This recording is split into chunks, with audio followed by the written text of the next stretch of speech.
I don't know. I mean, the thing is, dude, Central Michigan, really, that's the thing? That's the deal? That's the spot? I mean, the good news is you can play golf if you want to. I mean, I'm saying, oh, I got to go, man. Hey, good luck. Good luck. I'm sure Cal will take care of you. See ya. Hey, what's going on? It's your guy, JG. At auburnsports.com, part of the Rivals Network. And also, it's time for a brain drain, you guys, for reals. It is great to be here again with you guys. We haven't done a show since A-Day. Does that sound right? And I had to fire up the old equipment here, which we hadn't had on in a minute. But it's great to be here with some of our favorite people, of course. Already got a super chat from Kyle S. Thank you, sir. Pocket Watch in the house as well. Dayu Taxpan in the house. Cleveland Brown. Ravine. Man, it's like the hardcores. Corey Dub. Hornamania. Wow, Hornamania. What an absolute legend. Obviously the best of the horns.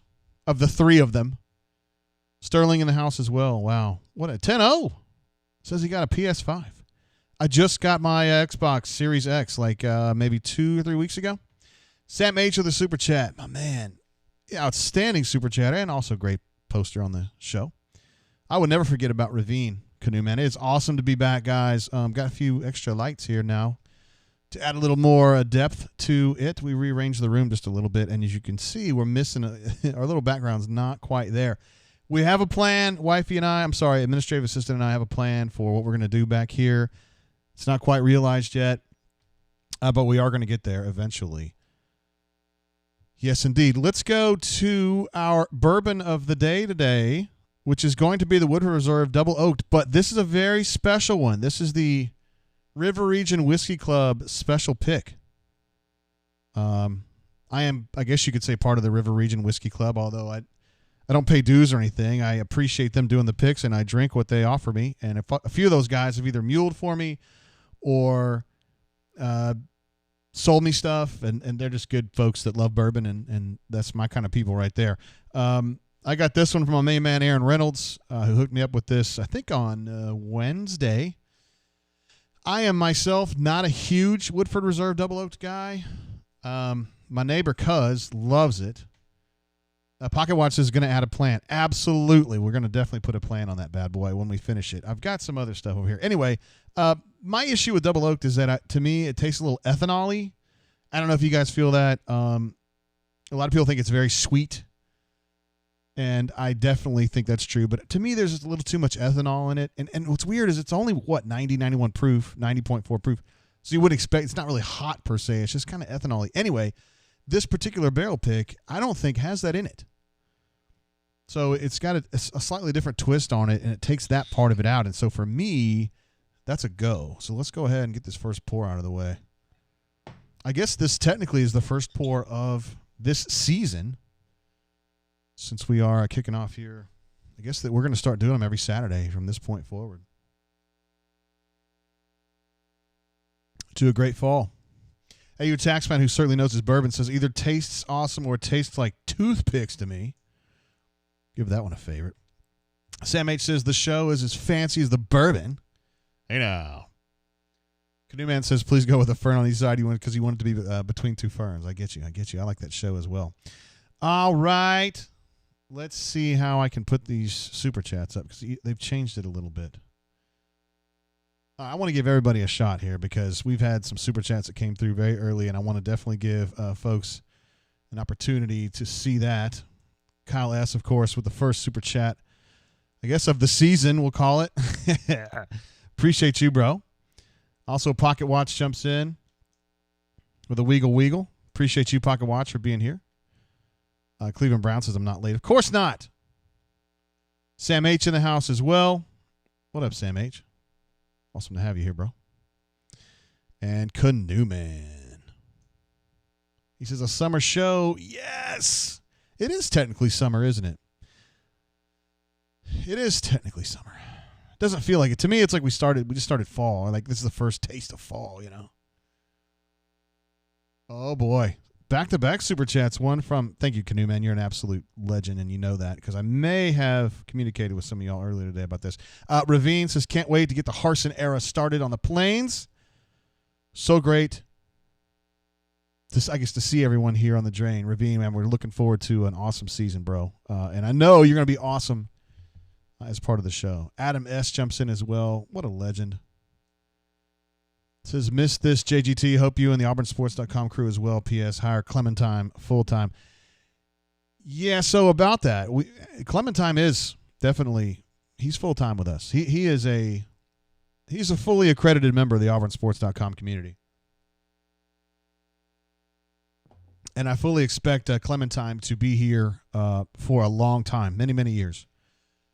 Because I am absolutely shocked by how well he is acclimated both to our community and also his writing and his reporting have been really, really good. AU Taxman, interesting you'd say that. He says, need a change from Big Vision. I completely agree with what you're saying. And I spent some time today just kind of brainstorming, looking for shit on the internet to try to come up with something else. And nothing really hit me right off, but I know there's other things we can do. I'm certainly open to suggestions. I know the Jay Jacobs thing. I mean, he's like long gone now. He's whatever he is. Being a legend down at Florida, I guess Scott Strickland's really, really stoked to have him there, but I'm definitely open to ideas. Also, looks like Alpha has checked in. Alpha Tiger, one of our great chatters, also a good poster on the board as well. Corey Dubb jumping in. Oh, hold on. Wrong one. My bad.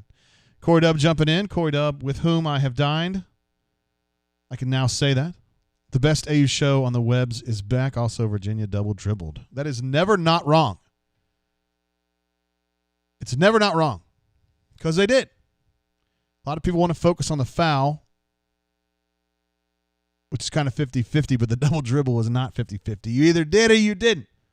It's ones and zeros, and it was a 1. I'm just saying. It says, AU Taxman says, you can insert a missing person ad where the AD photo goes.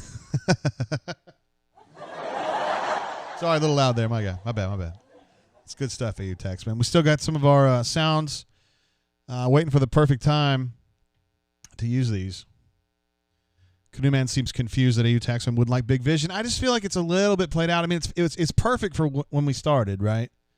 I thought it was. And then you put the caller's name up here in the top, where the scoreboard is. I thought it was very clever. Although we've had some people that were like, I don't understand. How do I know who's on the air? I'm like, I always put the name right there. That's how you know. But, whatever. Maybe that's newbies.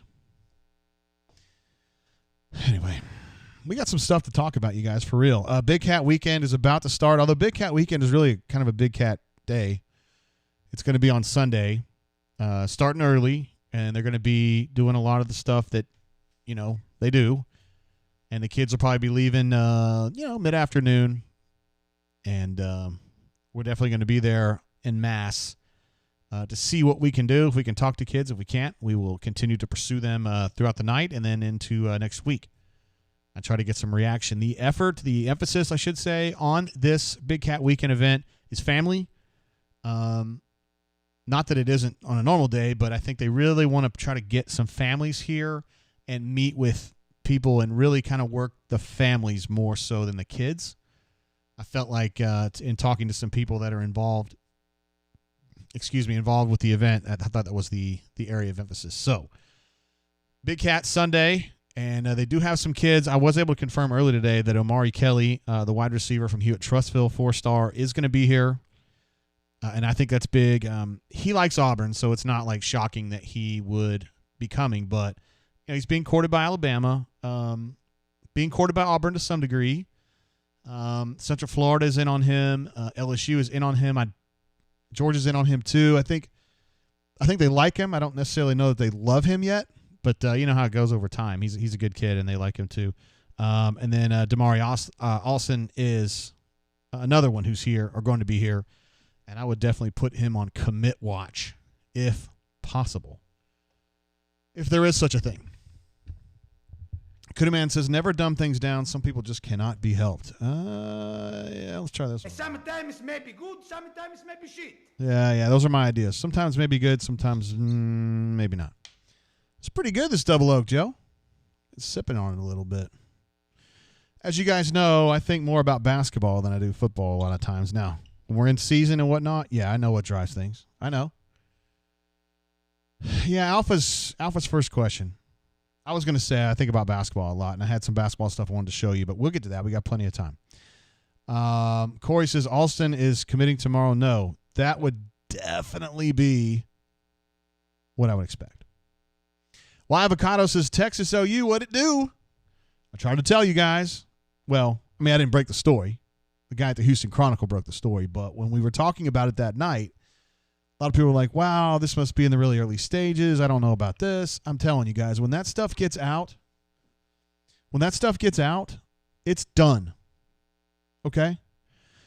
It's different when you're talking about conference realignment, conferences, presidents. You know, we as people that follow a football program for the most part, or a basketball program, Auburn in our case, we're kind of in a world where it's like, you know, you got a president who's kind of out there doing his thing, and then you've got Ravine says, got to run for dinner. Hope this is still going when I get done. Oh, it's so good to see everybody. You're the man. Oh, my goodness gracious. Look who it is, guys. It's Why Not AU jumping in. I got to give an air horn for that one. Good golly, Miss Molly. Thank you, Why Not AU. And by the way, he was right about everything, too. Why Not AU? Appreciate your support, brother. You've always been here for me and for all of us. And you had great calls last fall, which were seen initially as being a little bit down, but you were right. You were right, and the things that you predicted all pretty much came true. We have some things to talk about, though, as far as Texas OU. Back to what I was saying on that. Appreciate you, of course, always. Why Not AU? When stuff like that gets out, it's not new. I mean, they don't leave that stuff to chance. There's too much money and too much prestige on the line for Texas and Oklahoma to be like, I hope they like us. I mean, that's just not how it works. So the reason that story came out, and the reason that story came out of Houston, is because Texas A&M got to a point where things were going on. They knew what was going on, and they got pissed off. And this is like their last-ditch effort to try to, I'm going to say, sabotage it. Sabotage kind of has a criminal element to it, and I wasn't trying to say that, but they're trying to throw a monkey in the wrench. Throw a monkey wrench in the machine. Yeah, that's what I mean. Yeah, they're just trying to muck it up and mess it up and make things hard for Texas specifically. But ultimately, yeah, James says Texas A&M not happy. That is a fair statement. Ultimately, this has been going on for months. That story ended up coming out maybe 2 days ago that it had been going on for months. Patrick D drops a War Damn Eagle. What an absolute legend. And I think that by the time this comes out, Texas and Oklahoma already have like a conditional, if you want to call it, like a conditional offer to come into the SEC. I'm not saying that the commissioners sat down with the president of Oklahoma and the president of the Texas, the chancellor of the Texas system, and said, sure, you guys can come in. It's less official than that. But they've been talking, and I knew as soon as that came out that was going to be the thing. And I don't know that A&M, I don't think that A&M is going to be able to block this. Not through the SEC. And you can see the defense is already kind of iffy. Because they're trying to rely on, they're basically saying when we joined the conference in 12, we had a verbal agreement with Mike Slive, who was the commissioner, that we would be the only school in Texas to be in the SEC. Nothing in writing. And so now they're saying this is a binding kind of thing, and I think it's going to be really, really tough. That's a tough one. So I don't think that's going to happen. So ultimately, I think it's going to go through, and I think it's going to go through for the 2023 season, something like that. It's going to take a little while to get the covenants in place for Oklahoma and Texas to kind of do the things they have to do for the Big 12 before they bounce. Stuff like that. But, I mean, for me, this is like 95% a go, maybe higher. And I think it's going to be great for the league. There were some people on the bunker that were like, well, certain schools are not going to vote for this. They're going to try to block it, whether it was, I mean, obviously A&M's doing what they're doing, but like there will be other schools, Missouri, Arkansas would block it, and I just don't see why SEC teams would block this. And I don't have any credible information suggesting that they will. James says, I hear LSU and Missouri are going to vote no. Now, I have a pretty good source at Missouri. Actually, I have two good sources at Missouri, and neither one of them are inclined to believe Missouri will block that. I mean, it's just more money. It's more money for everybody. And I saw I hear you, Hunter. I saw a story suggesting that the payouts per school are going to go up a third just based on those two schools entering the fray. So, I mean, that's a lot of money. If they're getting $40 to $50 million from the league and all of a sudden it's, $70 million, it's a big difference. Ed D says too much money involved. That's a great statement, and it's true. And ultimately, I think this is going to be a 13-1 vote if it comes to that. And it's going to – I think they're going to try to find a way to make it so you don't know the results of the vote because it's going to make A&M look so bad. They may not care, but everybody else should because you don't want them to look bad. I don't know. They're kind of making themselves look bad, but whatever. I think this is great for the conference. Texas is a huge school. Texas is always a sleeping giant. I realize they're not somebody you're really scared of right now, and I don't blame you, but the basketball program's been solid here lately, and the football team's been solid. They're not necessarily at Texas standards or the way I think of as Texas, 60s, 70s, 80s Texas. Hell, 90s. With that dude that got busted for smoking pot all the time. It was a really good tailback. Went to the Miami Dolphins. Corey says, will OU and Texas joining the conference keep our kids from busing to away venues? Of course, making a passing reference there to Alan Greene, who forced the baseball team to bus and the basketball team a little bit to do some busing. Jacob Jackson said, solid Gus voice. Yeah, solid. That's pretty good. That's pretty good, JG. I'm doing pretty good down here. I was hoping to have an interview with Gustav because we were planning to go to Disney World right about now. It was yesterday, actually. And we scrubbed it. Our intel on the ground there said it was just a mess. So I ended up not going to Orlando, which means I didn't go to UCF to hang out with Christy and Gus. But we'll do that someday. I got some questions, got some questions for Gus. You guys might have some questions for Gus. I don't know. We're going to have Gus on here someday. He might do it. Not during the season, of course. Ed D says, yes, great for the SEC. It'll even out the schedules. I never liked the 14. I think 16 makes a lot more sense. A lot of people are talking about the pods. Some people are against it. Some people are for it. I am personally for it because I think it'll change some things up. I think it's too long. I have kind of an interest in seeing Auburn play Kentucky for obvious reasons. Doesn't happen very often. I would like to see that happen more often. So if we get pods going and you get a 9-game conference season, you can rotate those games pretty quickly, and every player will have a chance to play at least one game against everybody in the league, if not home and away. And I think that's a huge plus, and I think it's great for fans too. We got some of our outstanding studs checking in. Travis J. II, he's a great game day chatter. Always jumps in during the football games and has some good stuff going on. So, word. Glad to have you here, Travis. Stephen Lisenby in the house. JG, my guy. No, you're my guy. You are. Has he met Elon Musk, or is he just at him on Twitter? Yeah, Elon, I got a couple questions. I'm getting some texts, but I think I left my phone somewhere. I don't have my phone with me. I mean, I get the text on my wrist, but I can't answer them, which is really stupid. I just got excited and first brain drain in a while, and I didn't get my phone. So those of you who are texting me, I'm sorry, guys. That's my fault. Okay, so we got that down. Alan Greene. Somebody was asking about Alan Greene today. I got to give credit to somebody here. Who's asking about ADAG? NAAU fan, my man, he's here. I didn't shout you out earlier. I appreciate you. James in the house as well. Somebody asked about ADAG anyway. Missed it. Oh, I have a search function here It was Alpha. Alpha says over under on number of weeks left with ADAG's tenure at Auburn. So let's talk about that. Alan Greene is a little under fire, I think it's fair to say.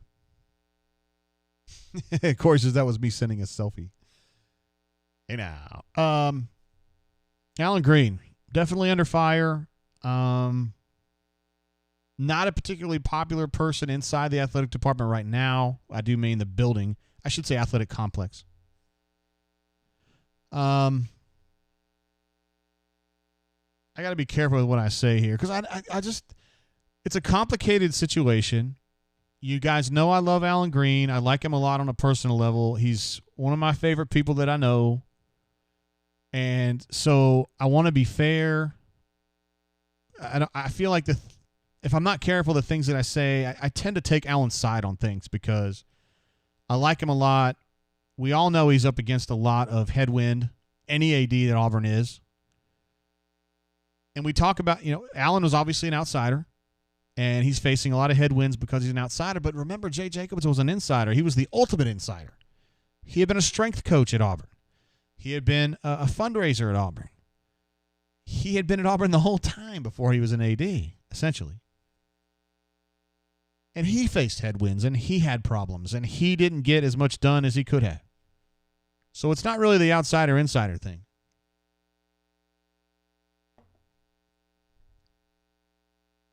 The General Ron Burgess, is in the athletic department. He's actually there physically, and he is, as best I can explain it, he's kind of doing a survey. He's trying to figure out how things are going in the athletic department. They've gotten some complaints at the president's office about things that have been going on. No malfeasance or anything like that. It was just, we're having trouble getting this. We're facing resistance for doing this. We need help. And a good number of people came to Dr. Goosh, enough so that he said, okay, Ron, go see what's going on. But it's been a little bit more than that. I mean, it's not like he's just sitting there chilling and like looking into things. It seems like he's taking like an active approach to administrating the department. And I'm not trying to say he's taken over for Allen, but there are some coaches that we've talked to who are dealing with that. Like who's Ron Burgess is their point person for the AD. Like they would go to Ron Burgess for something instead of Alan Greene. I'm not saying that. I mean, your typical coach doesn't just go to Alan Greene for stuff. They have like a liaison. They have someone who's kind of works with them. So, like for instance, in the case of basketball, Rich McGlynn is a guy that works a lot with Bruce personally, right? And I think that in most cases, if Bruce needed something or wanted something, he would go to Rich, and Rich has the authority to do a lot, or he would confer with Alan or whatever. There's a chart to it. Robert Mosley says, is General Burgess the reason why ADAG is not in the office? No, I think Allen is not in the office because no, it's not that. It was going on before that. I just think for him, he just feels better working out of the office.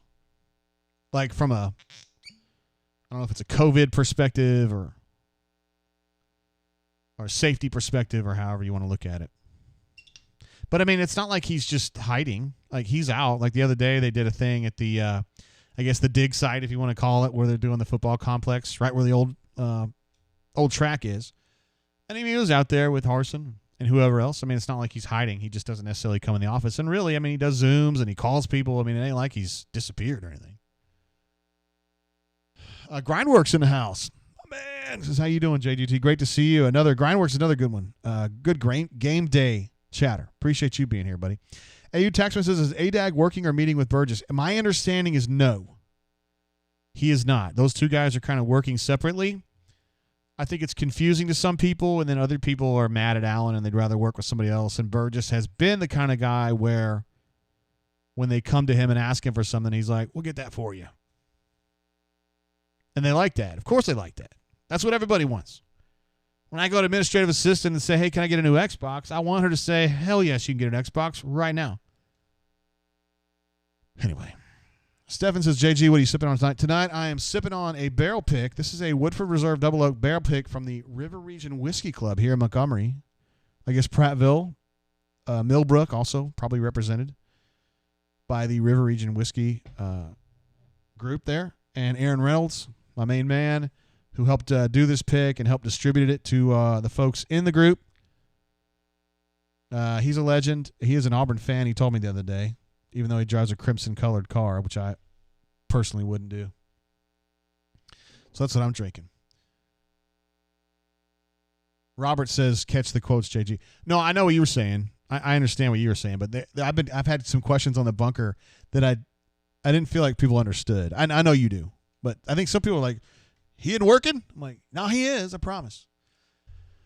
So, long story short,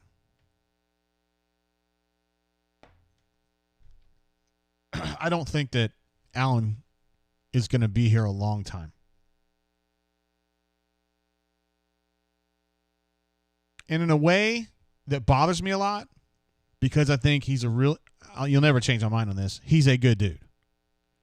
He's a smart dude. He's a very good fundraiser. These are all good things for Auburn. I think we can conclude now that in a lot of cases, for whatever reason, coaches don't feel like he has their back. And that's a problem. That's a problem. And if it's that he takes an adversarial stance with them too much, that's not good. If he actually does have their back and just doesn't have the people skills to make them feel loved or feel appreciated or whatever, that's bad. I mean, something's not working. Something's not clicking, and we can't ignore that. I think a lot of the discontent is about money. You know, Allen did a 10% cut across board. I'm not sure that was actually 10% across board, but whatever. He said it was. Before COVID. This was like the summer before COVID hit. He was cutting stuff, and so it kind of gave this appearance that Auburn was broke, you know, and this was definitely used against Auburn in recruiting from top to bottom, from football to, you know, women's golf or whatever. Everybody was facing this. And I've never understood. So I said penurious in my column the other day. I don't want to say tight. I don't like calling people tight. But he's very cautious with spending money, okay? We'll say that. I don't understand where that comes from.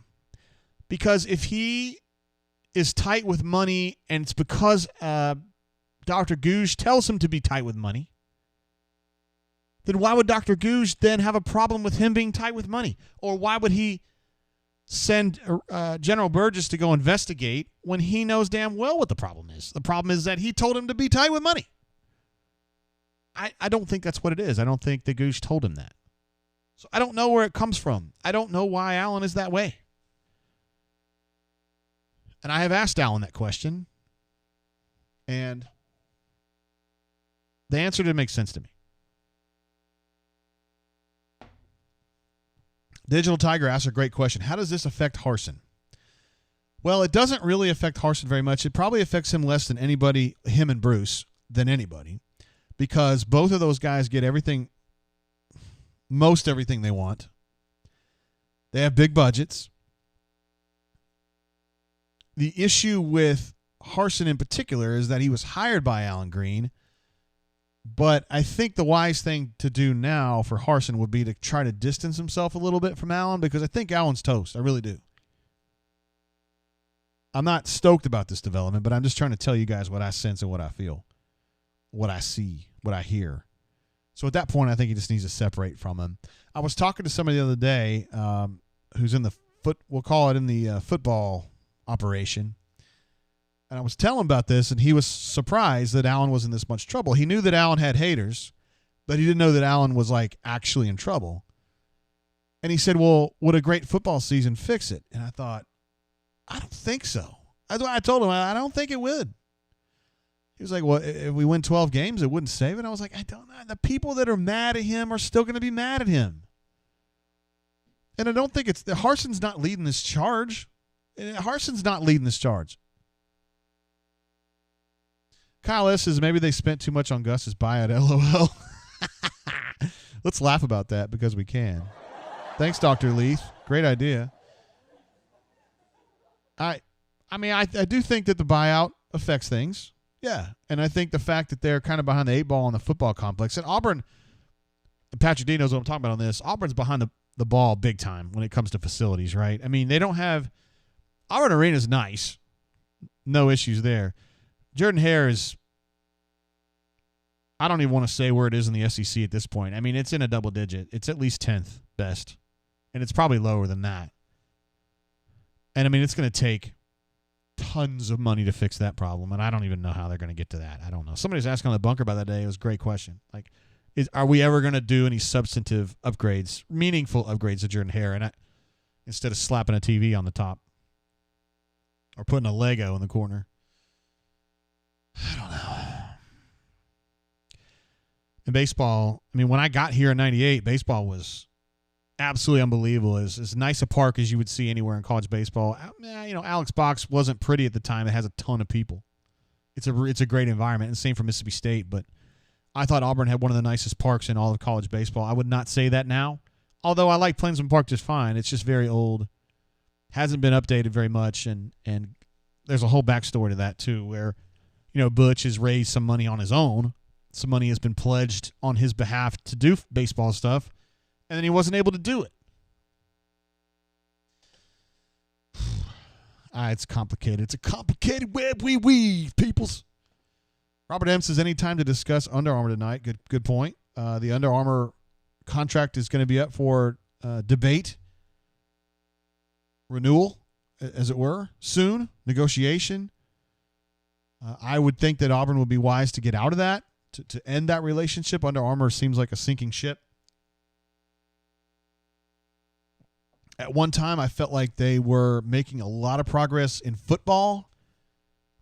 You know, it was kind of becoming a very trendy apparel line in football, not in basketball so much. I feel like it's kind of fallen away. And if you look, very, very few kids, well, you wouldn't know this, but I do, don't like the Under Armour footwear at all. Pocket Watch says Plainsman Park, is now a complete waste of money.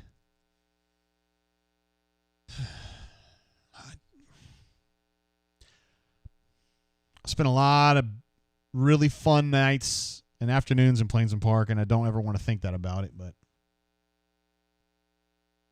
And I don't think it's FUBAR, but I mean, look, man, the money's going toward the football complex right now, which is like about $100 million, and it's needed, and it's going to be great. It's going to be really, really good, and it's going to help a lot with football, and it's going to help the baseball situation. Taylor says, just tuned in. What's wrong with Alan Greene?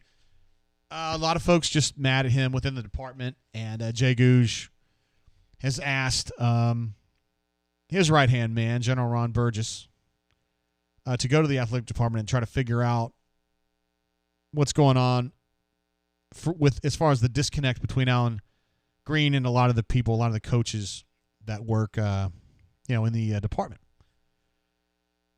I can't really discuss Alan Greene without mentioning the fact that he made a very unpopular hire.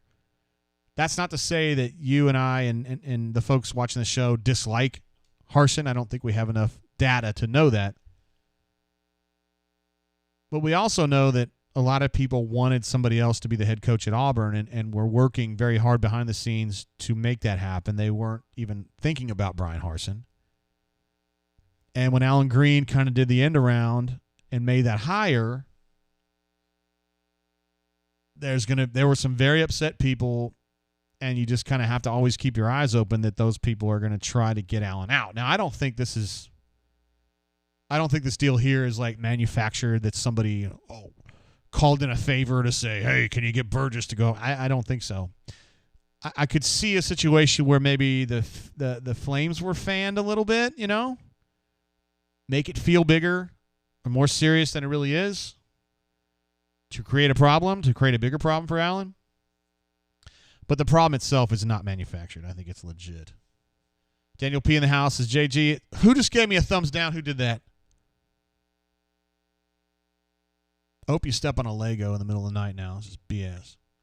James Taylor Studios in the house. Glad to have you back, bro. Says, that is Balderdash, JG. I know there's a lot of A lot of Alan Greene fans out there, and I understand. He's great, man. Adam asked JGT, have you watched the Pappygate episodes of Heist on Netflix? No, I've heard about him. My friend Becky, who lives across the street, has encouraged me a few times to go see, to watch that. But I have not yet. I plan to do that at some point. Sausage Broker, a.k.a. Gavin08, says, what are we drinking tonight? He's enjoying some Eagle Rare. Oh, my God. If I come in here and look swole and big and strong and tough, y'all gonna give me that award, right? You get the Eagle Rare award. What you get? I love Eagle Rare. I'm not drinking Eagle Rare now. I'm drinking this Woodford Reserve Double Oaked. There's actually a barrel pick from the River Region Whiskey Club. I guess I'm a member. I haven't really paid any dues or anything, but, you know, I jump into their Facebook group and drink their stuff. Hayden in the house. What up, bro? Says good to see you, JG. Good to see you, man. Since the last time I spoke with you guys, I got to go to some distilleries earlier this summer, I should say, or early in the summer. Had a chance to go to Stitzel Weller in Louisville. They don't make, I don't think they make anything there at the moment, because this is like a smaller distillery in kind of an old part of Louisville. I'm talking like old, and I think they do a lot of their stuff in Shelbyville now, which is way out on the other side of town, but Stitzel Weller are the people behind Bullet, and they're the people behind Blade and Bow. And I found out, as my wife was doing some 23andMe and all that BS, that she's related to the Stitzel people. And it's actually closer than I thought. It was her the last Stitzel of the Stitzel Weller people was her great uncle. So she's a big fan of Blade and Bow now because she feels like it's her people. So we saw that, and then we also went to a Bardstown Bourbon Company in Bardstown. That's right. And it's a brand, well, it looks brand new. It's like super modern and really spacious, and they have like a restaurant there, and they have like a big-ass bar there, and oh, man, I had a great time there. We did what they call the barrel thieving. I mean, I wasn't stealing anything, but they take you through a couple of the warehouses, and he dips like one of those, I guess what they use to take a little bit out of a barrel. It's like think of it as a big old straw. Kind of taps the end of it, brings it over to your glass, and drops it in there. So that was fun too. I would recommend Bardstown Bourbon Company. Although the chick, I don't know her name, but the chick who did the Stitzel Weller tour there in Louisville was really good. Like, she knew her shit really, really well. Like, better than anybody. And also, my wife, since it was around the time of my birthday, this would have been in May, you had an option at the end of the tour to have some of their Blade & Bow 22 year. I've never even heard of this. And I feel like I'm kind of a bourbon snob now, and I chase stuff. I don't necessarily get stuff, but I chase it. I never even heard of it. So she paid to have me, I got to have like half a glass. It was like, that much of the 22. Oh my God, you guys. So retail price, it's $800. Secondary market, I think it's about $1,000. If I get to a situation where I got an extra $1,000 sitting around, which isn't going to happen, but if it ever does, that Blade & Bow 22 might be the one I go after. Yeah. It was really good, you guys. For real. Okay, we got some other stuff. I wasn't trying to babble about my life. We got other things to talk about. Sausage Broker did like the Woodford. Appreciate that, bro.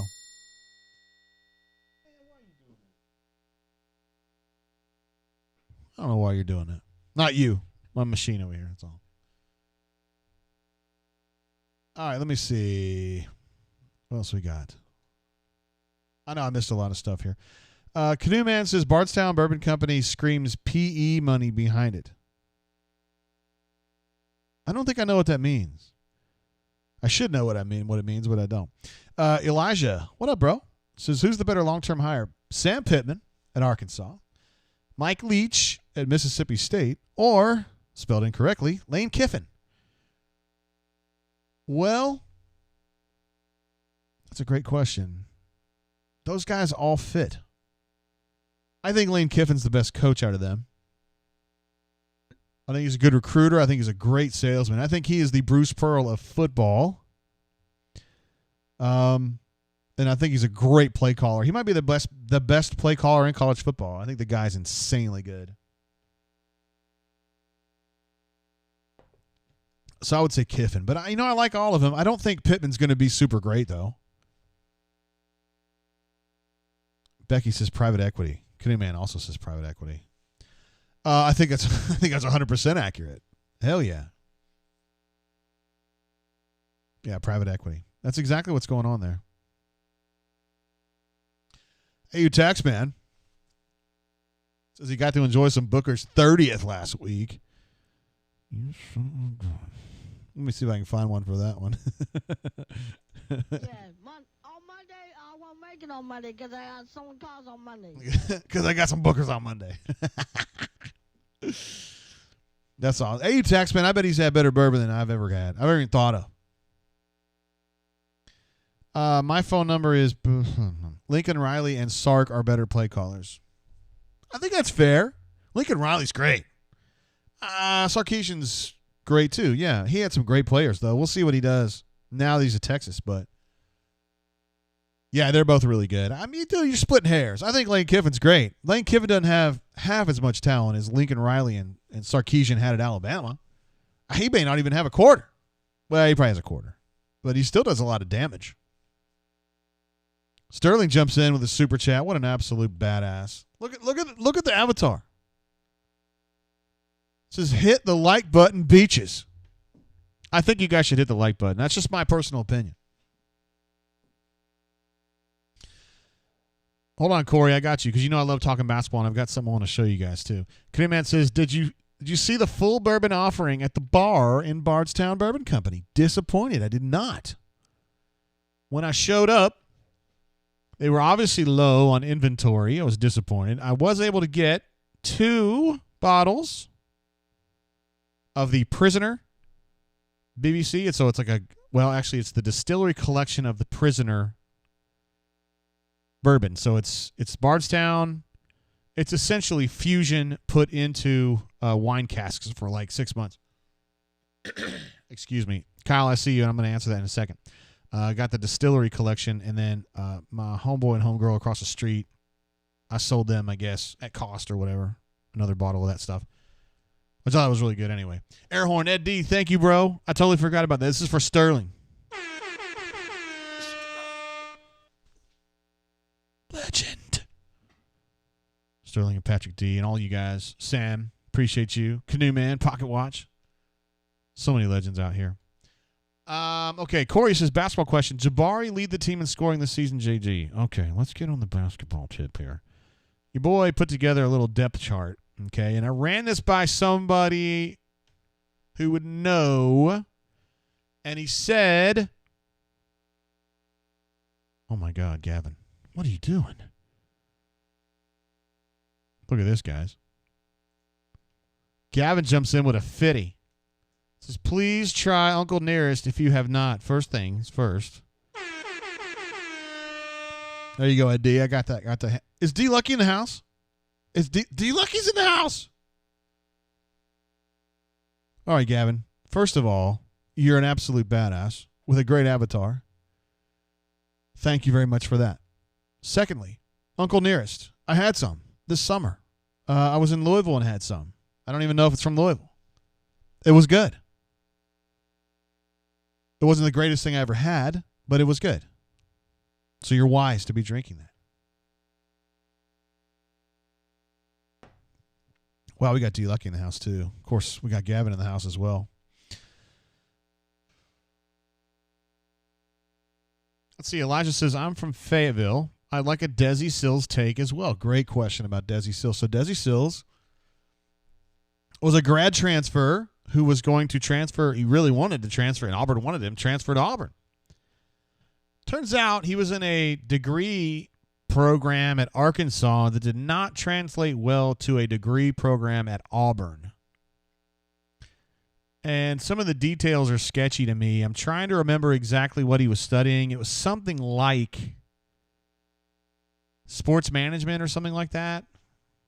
This was explained to me like 2 months ago, and I was like a quarter drunk when they told me. And like that, when it came time for the credits to transfer, like the stuff that he had actually done at Arkansas, how much of that would transfer to Auburn so he could finish his degree here? Because he was not a grad transfer. I said that earlier, but I lied to you.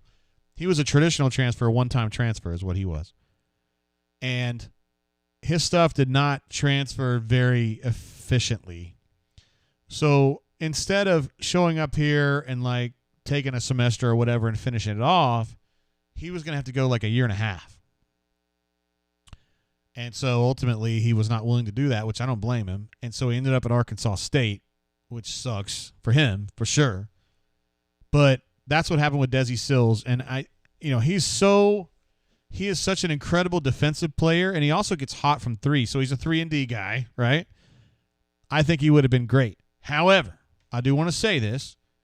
There's a couple things we need to say about this. Adam says Arkansas is a joke school, correct?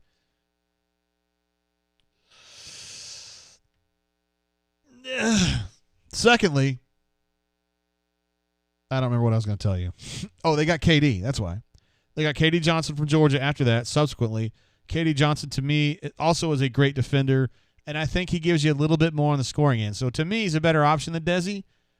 Best case scenario, in my opinion, would be to take KD and Desi and have them both here because I think they're a little short.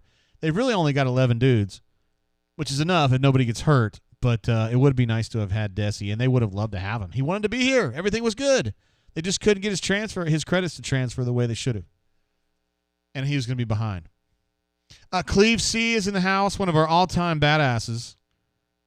What up, Cleve? Says hello, Big JGT, and to all of our AU bunker mates. Cleve is an absolute legend. We've got a lot of legends on here tonight. Obviously, many. I don't want to list them all because I would leave somebody out, and we've got so many on here tonight. But it's great to see you, Cleve. D Lucky says everything's good on his end. I don't know. Did I have a? The time gets away from me, but I was able to go to a. I don't think this was discussed on the Brain Drain. I went to a bunker get together. I've actually been to 2 now. In Huntsville.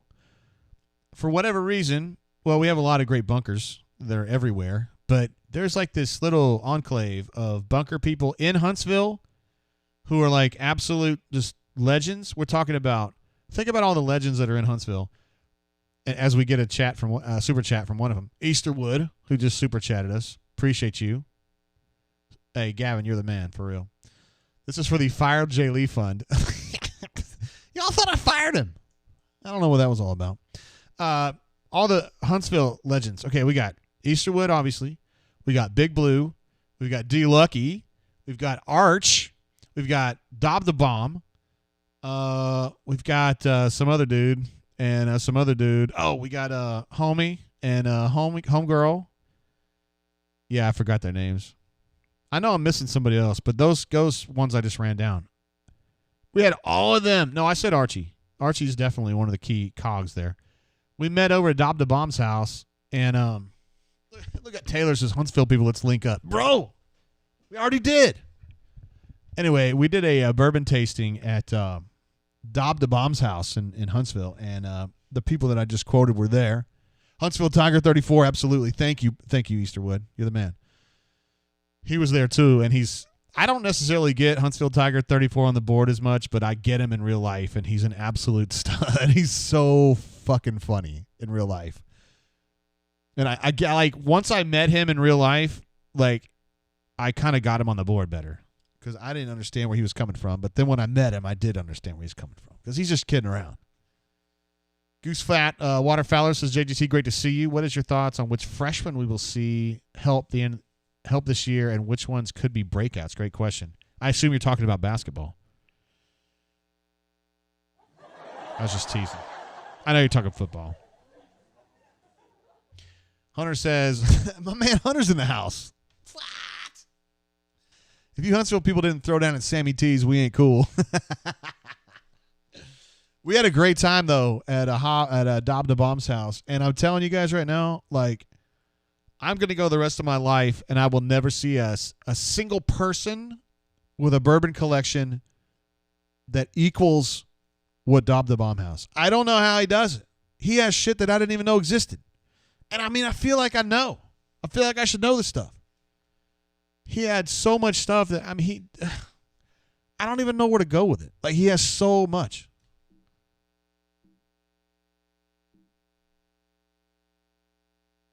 I was at a friend's house. He had so much going on, and he had so much bourbon that I didn't even know where it was. Hey, Hunter, I don't have my phone with me. I said this earlier in the show. I left my phone downstairs, I think, so I can't answer you. I'm sorry, bro. I want you to know I love you, though. Adam Smith says dog sniffing other dog's butt because Huntsville Tiger loves putting that up on the bunker. But anyway, we had a great time over there. Dob the Bomb's an absolute legend, and he was so cool to have us over to his house, and his wife, who's awesome, big bourbon connoisseur as well, and she was really cool with my wife and helped Courtney. I'm sorry, administrative assistant, kind of showed her along some bourbons that my wife would like. But I mean, he had a whole bunch of bourbons that I didn't even know existed. Like, he had all the Pappies that I will never again see an actual, like an actual bottle of Pappy 23 or whatever. So anyway, I'm still rambling about that. Canoe Man says, run down and pick up your phone. We can wait. Bro, I don't know where it is, though. And I haven't had anything come through that I needed to be, like, discussed immediately. I mean, it's just people I love, though. Of course, Corey, Hunter, administrative assistant, Becky. Appreciate you guys. Hunter says he's going to call in and talk shop. Dude, I would love to do that. I don't have my phone. I usually call you. I don't know if you know the number to call in. Holler at me on the chat and tell me if you know the number to call in. EKU says, killing it tonight. Thanks for the Roy Kidd article. I sent you one earlier. Roy Kidd, of course, the Hall of Fame former football coach at Eastern Kentucky University, who's now, I believe, 90 years old or turning 90 soon. And was really, really good. Won a couple of national titles, I think, at EKU in 80, 88. I think 89 and 91 maybe. AU, EKU, you might know better than I do. But the Colonels were really good 1AA back in the day. Hey, so Bex, if you want to do that, that'd be cool. I do have the dogs put away, so you wouldn't have to worry about that. Because I don't want that little bastard out running around. He's been a little bit of a pain in the ass lately. Let's put it that way. Brad says, post your number. We'll call it for you. Dude, I've texted you before, haven't I? No. But don't do that. We'd love to have Hunter on the show, of course. We're going to work on that. Let's see. Kyle S. says, any chance we see TJ Finley early? Yeah, I think it's possible. I mean, the fact that Harsin took Bo to media days, first of all, shouldn't be a surprise to anybody. And second of all, I think it kind of tells you where he stands in the pecking order. I know our friends at the War Report, C-Dub, B. Will, Ike, Mike G, who are absolutely awesome, by the way. I mean, I love those guys, like, to a point where they probably need to get a restraining order against me. But, I mean, it's cool. It's all good. It's all good. Mike G knows how to get a hold of me. Ed D says the video's in 4K tonight. Video looking crisp. Is that true? Nah, I was making some adjustments just to try to make it work. Look at this. My man Cleve C says, JGT looking forward to the upcoming football season, even more so with the Brain Drain team. I'm fixing to enjoy a pour of Michter toasted rye this evening with my son who is here in Macon from Charlottesville. Cheers.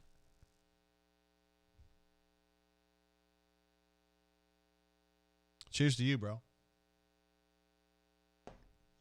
I'm going to take this down just because it's really, really big. But, Cleve, you're an absolute badass, and you know that, of course.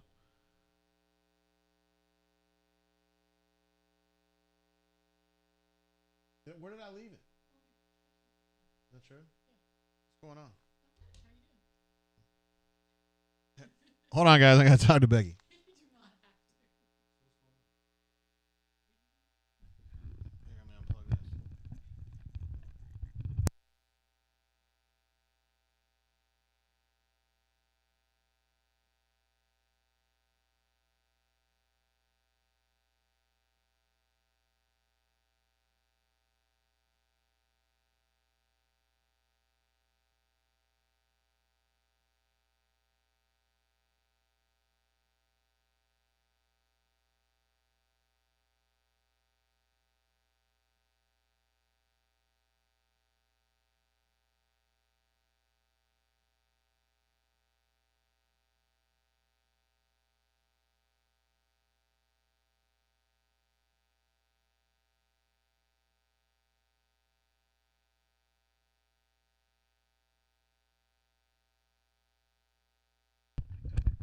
All right, guys, cool. We're good. I guess I just could have hit mute on the thing, but I didn't know how to do that. Super chat coming through. Oh my gosh, hold on. Super chat coming through from AUEKU, who is an absolute legend, of course. I met him at the where did I meet you, bro? Was it the Clemson game? I think it was the Clemson game in 2000 and was it 11? Nah, was it that long ago? I definitely met him. I think you were also a Hobbiton guy too back in the day, bro. I love EKU. My nephew is a graduate of EKU. Okay, I got my phone back. Thanks, Becky. You're awesome. Let's see. My main man says EKU has a good young AD. Matt will continue to move up. Would love to see him at Auburn. I won't finish that.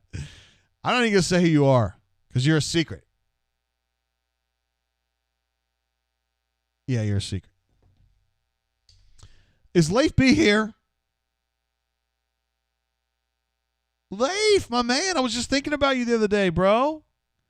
That's our main man from Owensboro, Kentucky. We love Leif. Let's see. Adam says, JGT, what are your plans for Brain Drain this fall? Going to continue to broadcast during games. Yeah, that's the plan. I do want to be sensitive a little bit to our friends at the War Report. I just need to coordinate with them. I feel like we should be doing game shows for sure.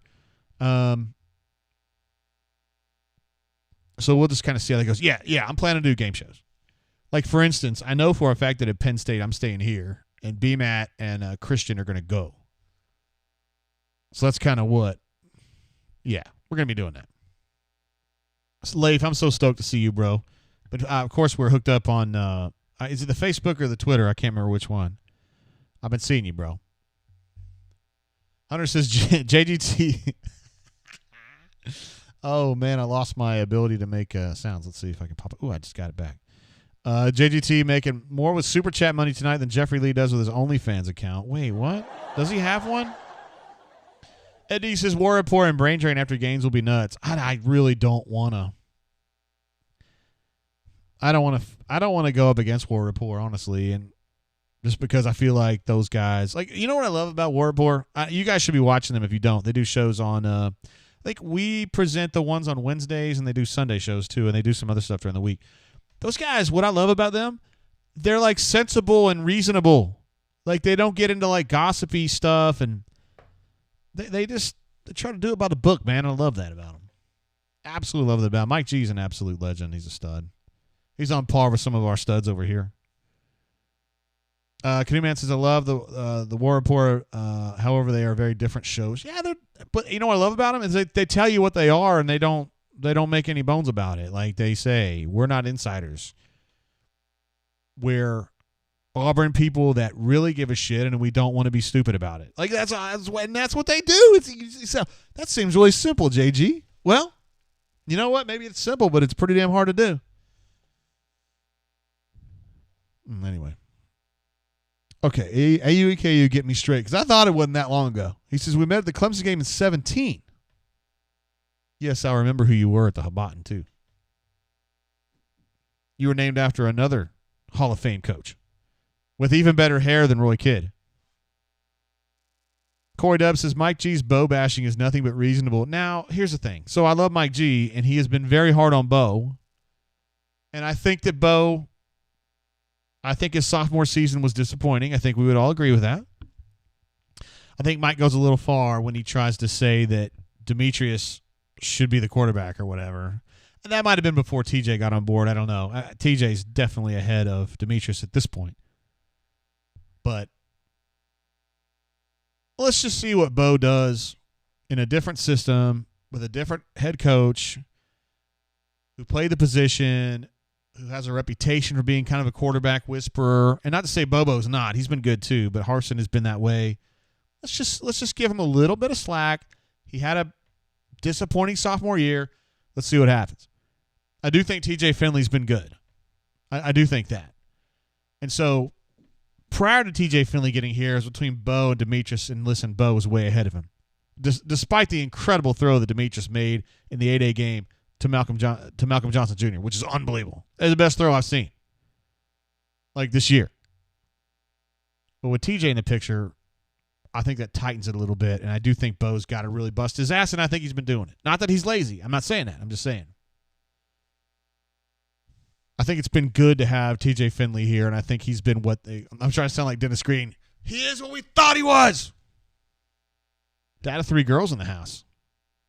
My man. War Habatin, he says. Dad of 3 girls have been with me a long time, brother. Montgomery guy. And he indeed has 3 girls.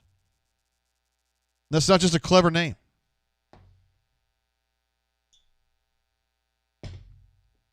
I don't want to say anything else. I've told you things before, though. Okay. What else we got here? I've been drinking a little bit. A Digital Tiger says, why can't Harsin recruit JK? Yeah, you're laughing, but some people are wondering. It's kind of a slow start. I think BMAT was saying today, or maybe it was Brian Stoltz, I don't remember, that they were 79th currently. Well, Jay Lee was saying on the rundown, too, that they were 79th currently. Obviously very misleading because we're nowhere near signing day, so it doesn't really matter where you are today. And they will definitely pick up steam. I know they've got – I would be shocked if Auburn didn't have at least 2 more commitments before the middle of August, probably more like 3. And, yeah, they're gonna make up ground. I don't know as though they're going to be top 10, but they ain't going to be 79th.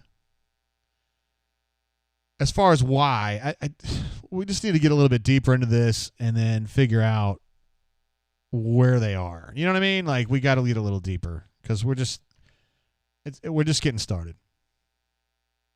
New Gus Who Dis? Possibly my favorite restaurateur in all of America. Certainly one of the classiest guys around.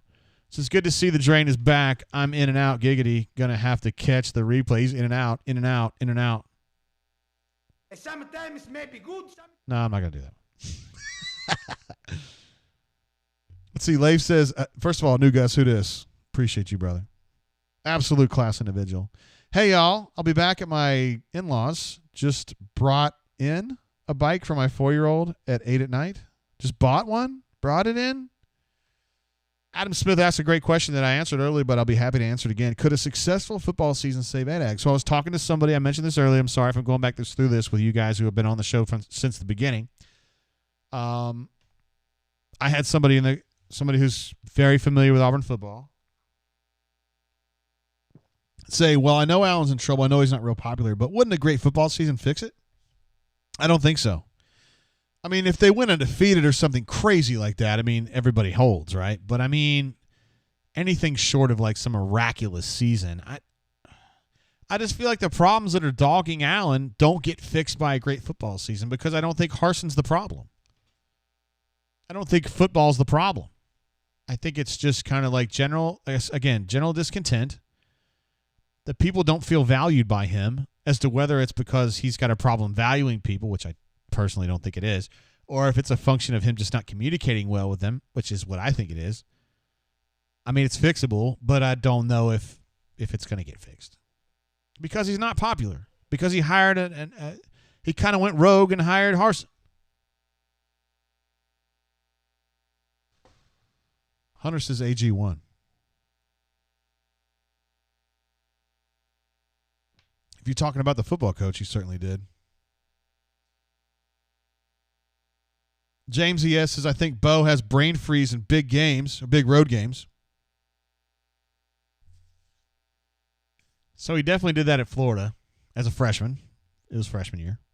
He certainly did that at South Carolina last year, which really was probably the swing game, right? If they win that game, which they probably do 8 or 9 times out of 10, then Gus is probably still here.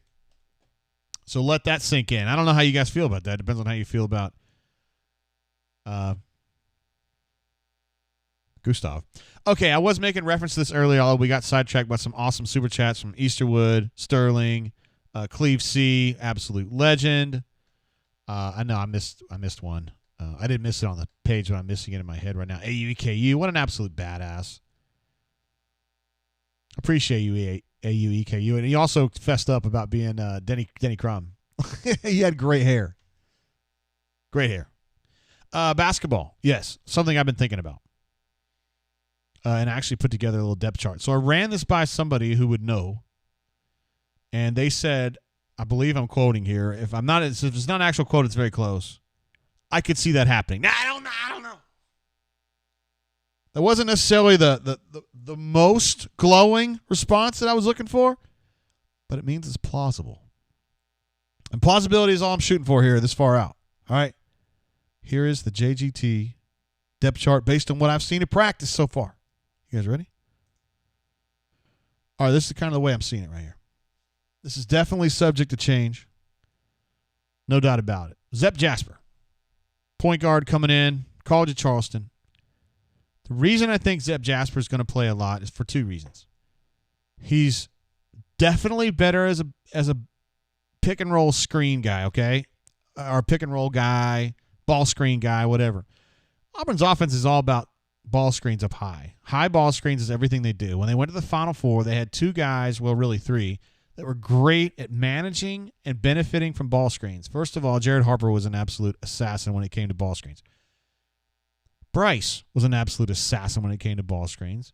Anthony was really good as a pick and roll catch and shoot guy. And then Samir was also really good as ball screen guy. Three guys really good at it. It made Auburn's offense really hard to deal with in March. You get to Minneapolis. Auburn has not been able to rekindle that since then. Zep Jasper is that guy. He was 90. Actually, I'll pull this up a little bit later, but let me just believe me when I tell you. Zep Jasper was one of the elite players in all of college basketball last year as far as being a pick and roll dude. He can roll off pick and rolls and do all kinds of shit. He can dish, he can shoot, he can drive, he can hit his free throws. He's great at that, and he's going to be a great addition. His defense is also at least good. So for me, I think it's going to be Zep over Greene. I like Wynn. I think he's going to be a good player. He's going to help them. He's a little bit more of a developmental player. I'm not trying to sound like Brian Van Gorder here because Wynn's going to play this year. He's going to play a lot. To me, I think Zep is going to be a better fit for the offense because of his ability to use the pick and roll, and his defense is a little bit better than Wynn's. He's also a little longer, too. K.D. Johnson, I mean, great defender. He's just a bulldog kind of a personality. He's just going all the time. You know what I mean?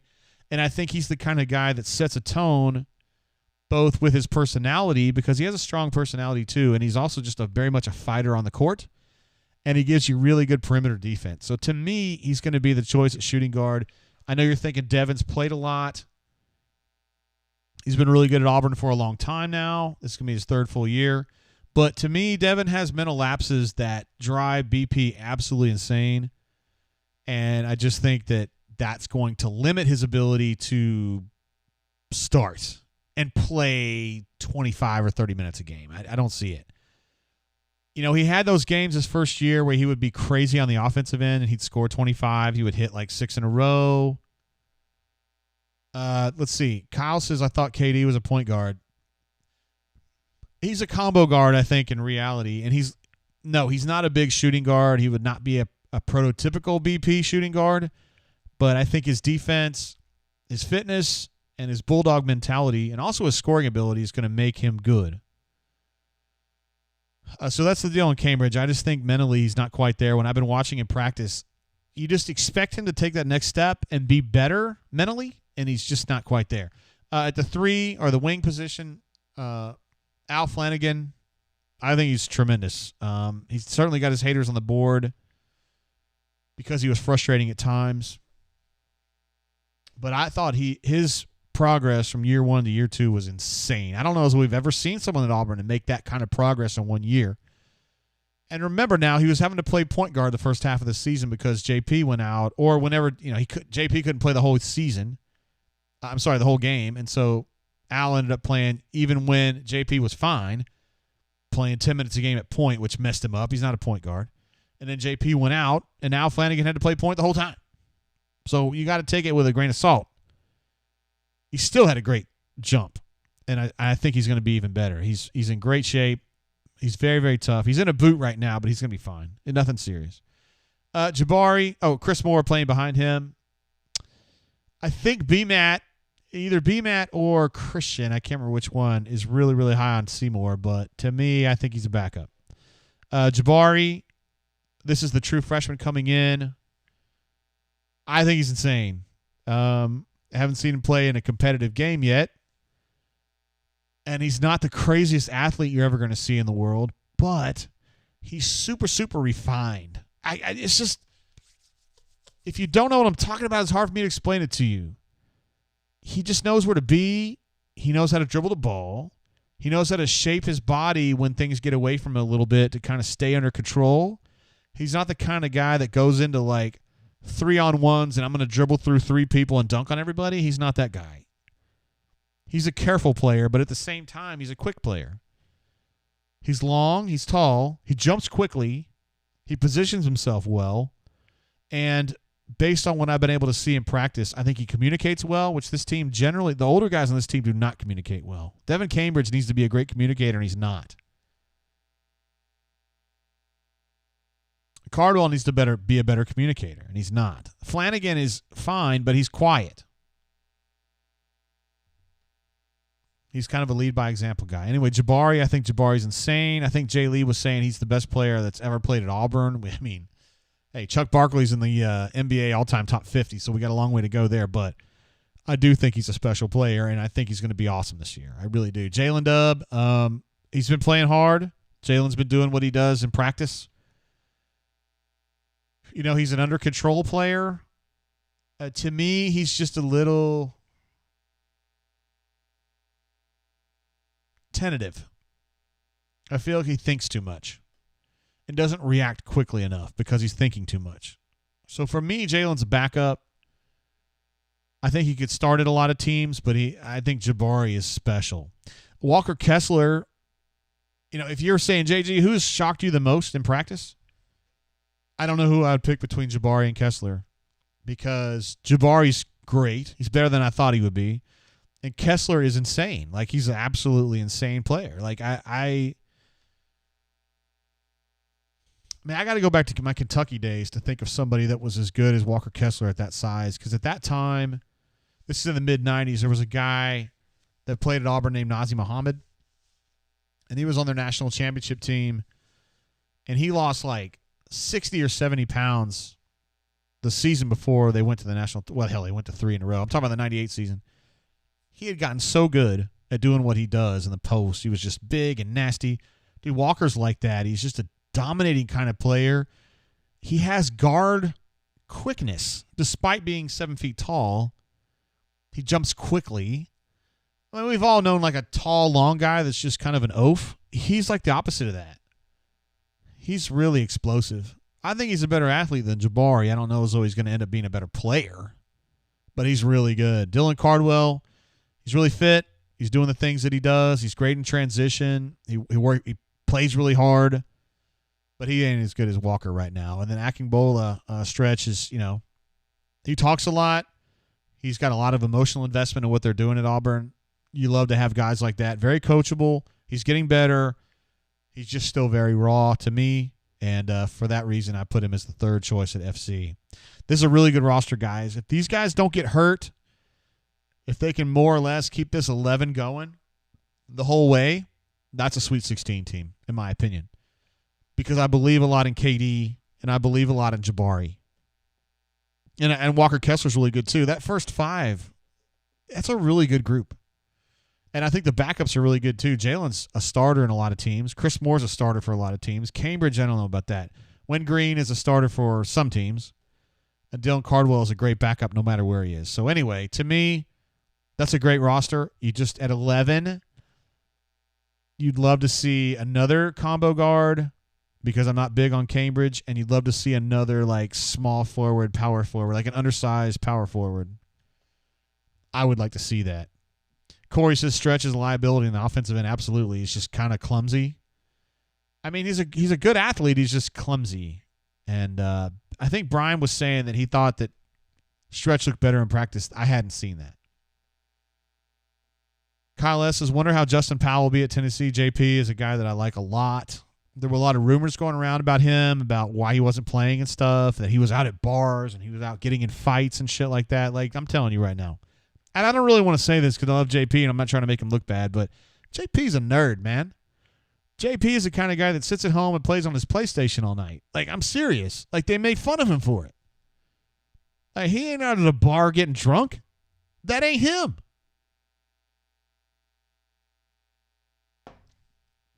He ain't doing that. He's a video game player. Let's see if I missed anything while I was babbling about this roster. I felt like I owed it to you guys to kind of go through it. Michael B says, is Kessler over his tendonitis, or is he just controlling it enough to be able to play? So he arrived here from North Carolina with tendonitis for sure. And they were treating it very conservatively. In fact, BP wouldn't even let him sprint with the team when they were doing like they're kind of like warm-ups, but they're a little more serious than warm-ups. They do their full court sprints, and he wouldn't even let him do that. Because his attitude is, the kid's fit. I don't need him to sprint. I don't need guys that long to sprint a lot. He's in shape. Well, what am I? I don't have anything else to worry about. And Walker's the kind of guy that's just never going to get out of shape for you. Like, he's just like really like he has almost like to me like a military regimentation to him, similar to Derek Brown. Like that regimentation about being accountable and always being ready and stuff. I think he's a tremendous player, and I was shocked at how good he was.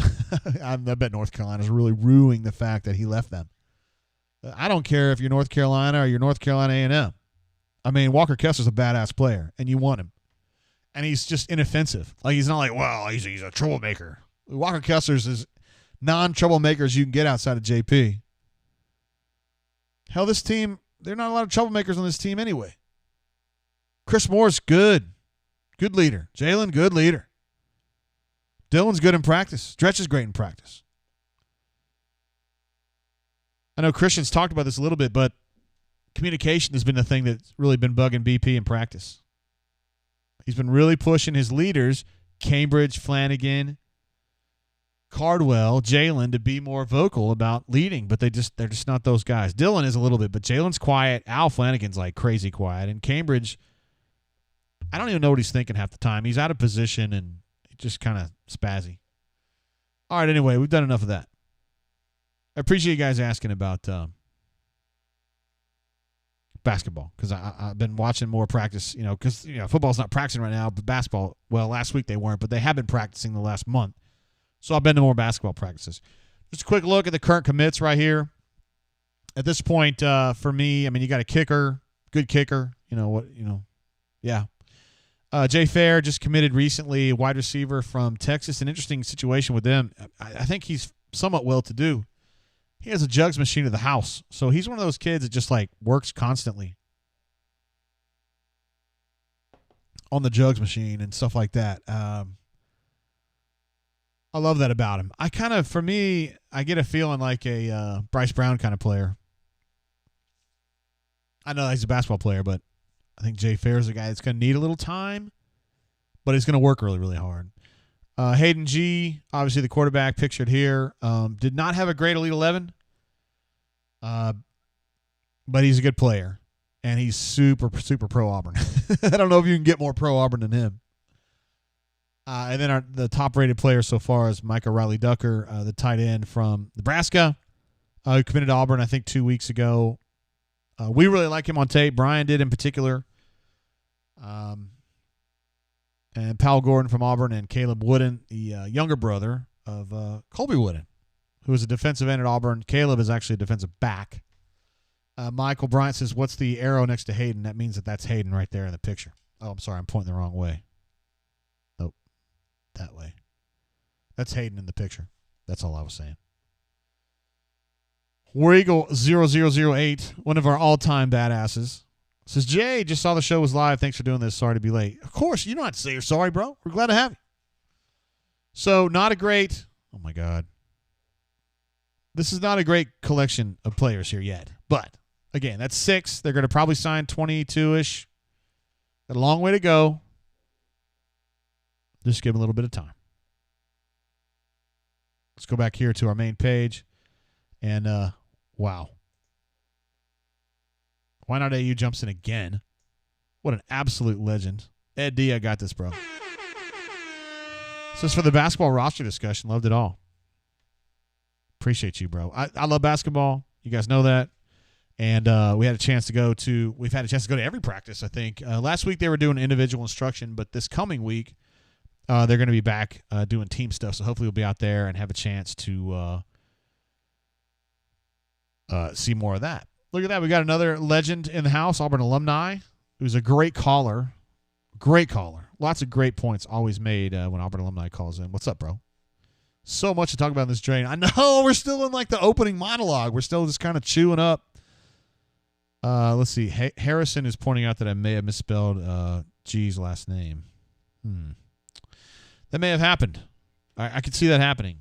If so, I apologize, and I will fix that for the next show. I'm actually going to write that down right now.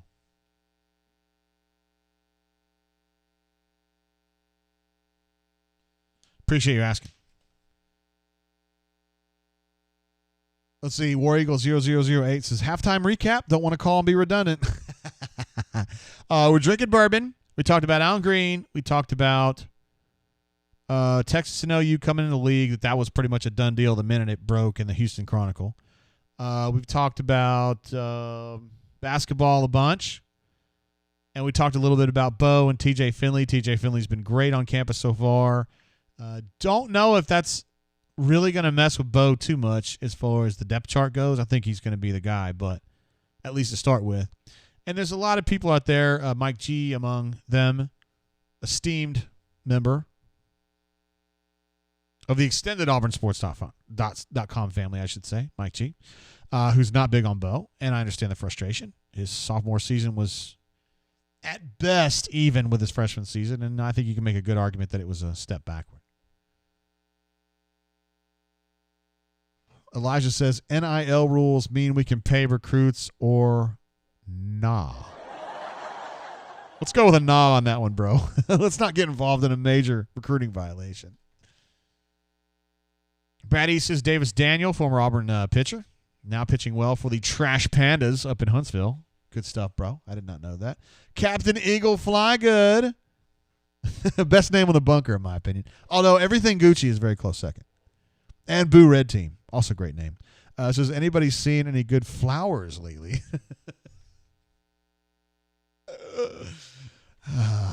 He's the man. Ay. Let's see what else we got going on here. I feel like I missed stuff. Patrick D, I appreciate you, brother.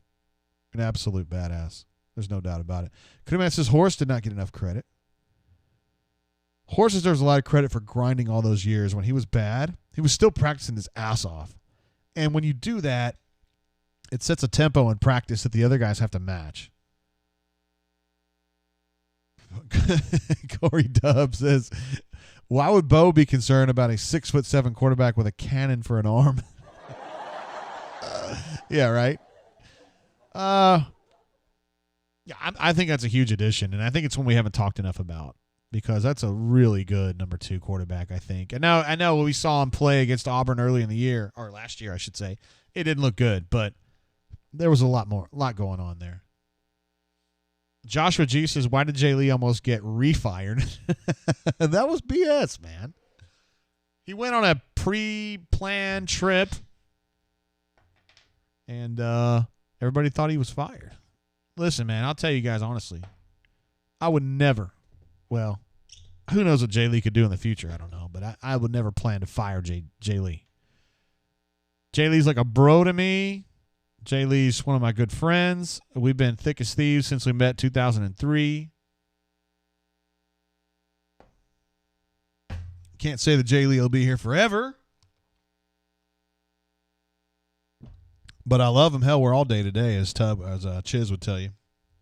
About Aaron Savage. He's day to day. He has a ruptured Achilles, bro. He's not day to day. Patrick D says, Bo finally has a coach. Watch him work this year. Bo will be free. And he doesn't mean the cost. Bo is great. Says the Jay Lee cover-up is getting old.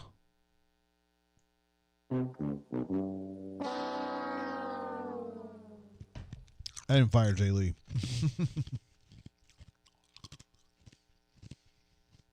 Corey Dub says, any proof that Jay Lee stuck to the diet on the trip? Man, I can't prove it, but he looks great. Yeah, he looks great. He has definitely lost. Like, all the weight he says he's lost, and I know that you were a big part of that, Corey. You kind of got him going on it. Is legit. He looks good. He's probably as thin as I've seen him since back in like 08, 09. He looks great. Jay Lee's doing awesome, dude. He, his son's doing great. Jay Lee's been doing a great job at the site. He's hooked up with this girl named Jessica, who's great.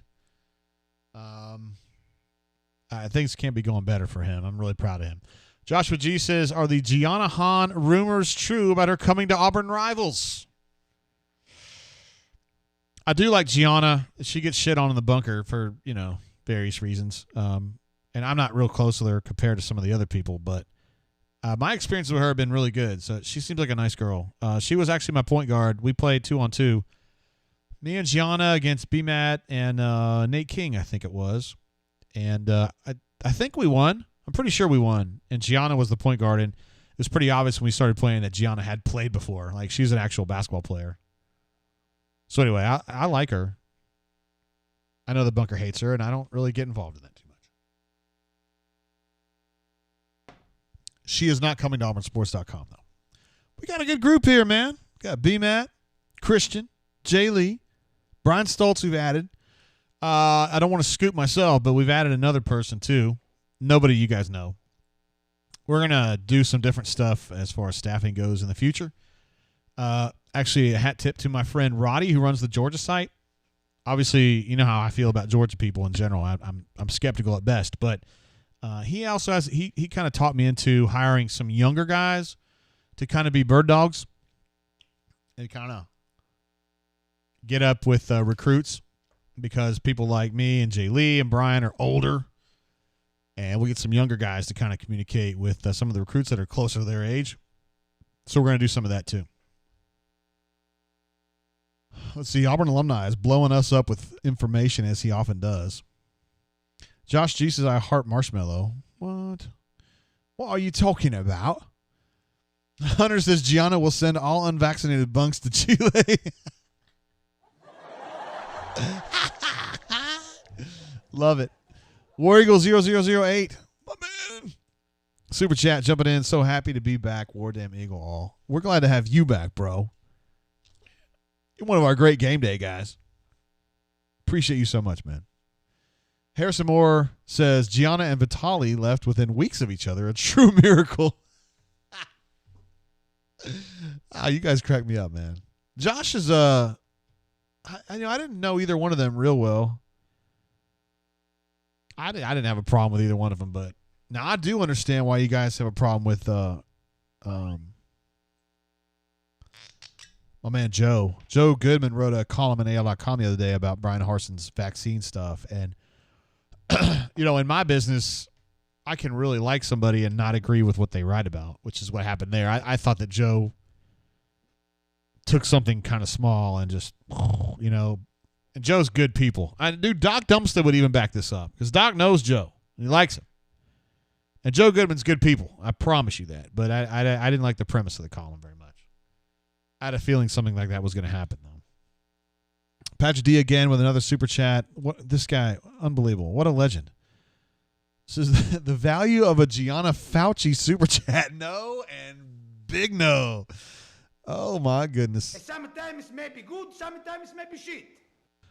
I also got a super chat. Appreciate you, Patrick D. What an absolute badass. Oh, sorry, Hunter. My bad. Corey Dub jumping in again. Another super chat for my main man there. Just so Patrick Duke doesn't feel lonely. Hi. Had a chance to dine with Corey Weber not too long ago.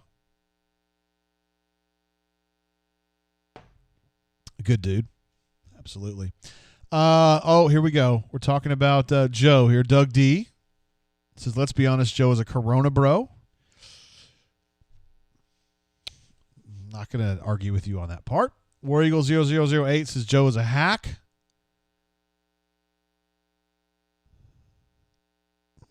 I'm not sure about that one, but I still love you, bro. It's a defendable position. Kendall says Joe Goodman had such a terrible take. I agree with that. Patrick D says Joe Goodman is a good dude. His article was weak AF. Closer. Yeah. Joshua G says I love me some Mark Schlabach. I actually like Mark. You know, the sad thing about it is that Mark, when I first started at the Advertiser covering Auburn, he was covering Georgia for the AJC. And look at him now. He's like an international superstar, and I'm here. Brain journey with you guys. Yeah, but I love it. I love you guys. Seriously, you guys are going to learn pretty soon how much I love you guys. Because I walked the walk. I proved it. You guys are going to find out. War Eagle 0008 says, what are we drinking? Tonight, I am drinking the Woodford Reserve Double Oaked. This is technically this is a package. This is a PCA package pick officially, which is in Atlanta.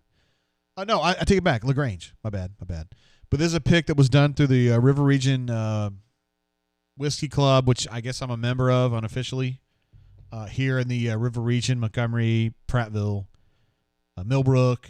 We may have some friends in Tallahassee. May have some friends in Raymer. Who knows? Yeah. It's delicious. I'm not a huge fan of the Double Oaked in general because I think it has kind of an alcohol-y. I know you guys think it's alcohol, JG. I know. That's kind of a alcohol-y taste, ethanol taste, and I don't think this pick has it. So to me, this is a really good version of Double Oaked. But some of you guys might be...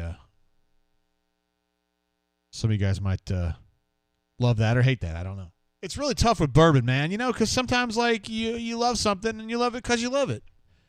And I can't sit there and tell you you're wrong. You either love it or you don't. Like, some guys have hot wives and some don't. And a lot of guys that have an ugly wife are like, my wife's hot. I'm like, cool, man. I mean, it's all subjective. Now, War Eagle 008 is absolutely right about this. He says, Woodford is harsh. I think that the regular Woodford is too harsh. I don't like it. The Double Oak to me is softer. It's better. Hunter says I was down with JG when he was drinking Heaven Hills. It wasn't that long ago, bro. That was when we were in Nashville during the 2019 SEC tournament. Me and Man Bun Guy were drinking Heaven Hills.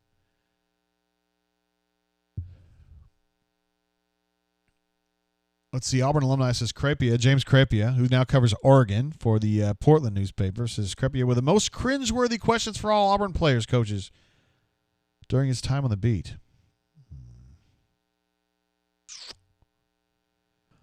Yeah, he was a little combative, but we're taught, we journalism people are taught to be combative in college, and so it's almost kind of like you're supposed to be that way. I'm a little bit different because, you know, at Auburn Sports it's a little bit different. Our aim is a little different than maybe it is in the newspaper. AU Taxman says, JG, any sense as to how well Auburn is prepared to handle NIL? Good question. Not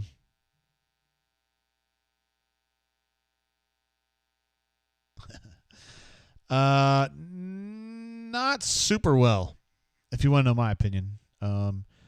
Corey Dub says, I have a hot wife.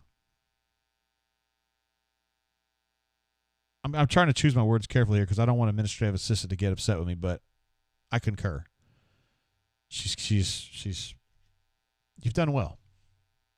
You've done well. Josh G says, man bun, so Benjamin stay woke. But he's not that guy. He's not. Patrick D says, Crepia moonlights as an Antifa fluffer in Portland. I'm sure he would love to be described as that. Corey Deb says he loves Coronas. Nothing wrong with Coronas. I like Coronas. If I'm drinking beer, I don't drink beer a lot. Harrison M says a butter sandwich is more interesting than Brian Harsin and probably healthier too. Did he write that? I mean, I'm not trying to say you're lying to me. I didn't read the column. I mean, I read the parts that the bunker put out.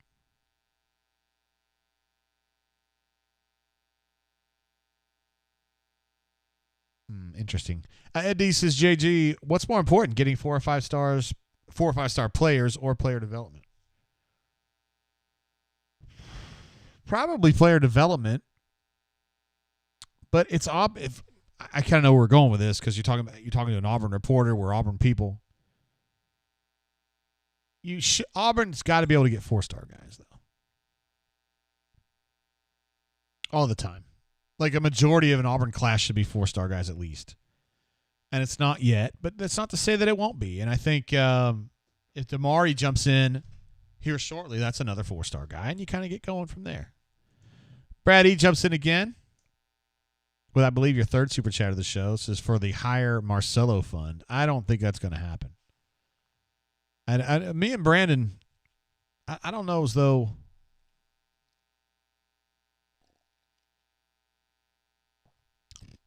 we need to be on the same team.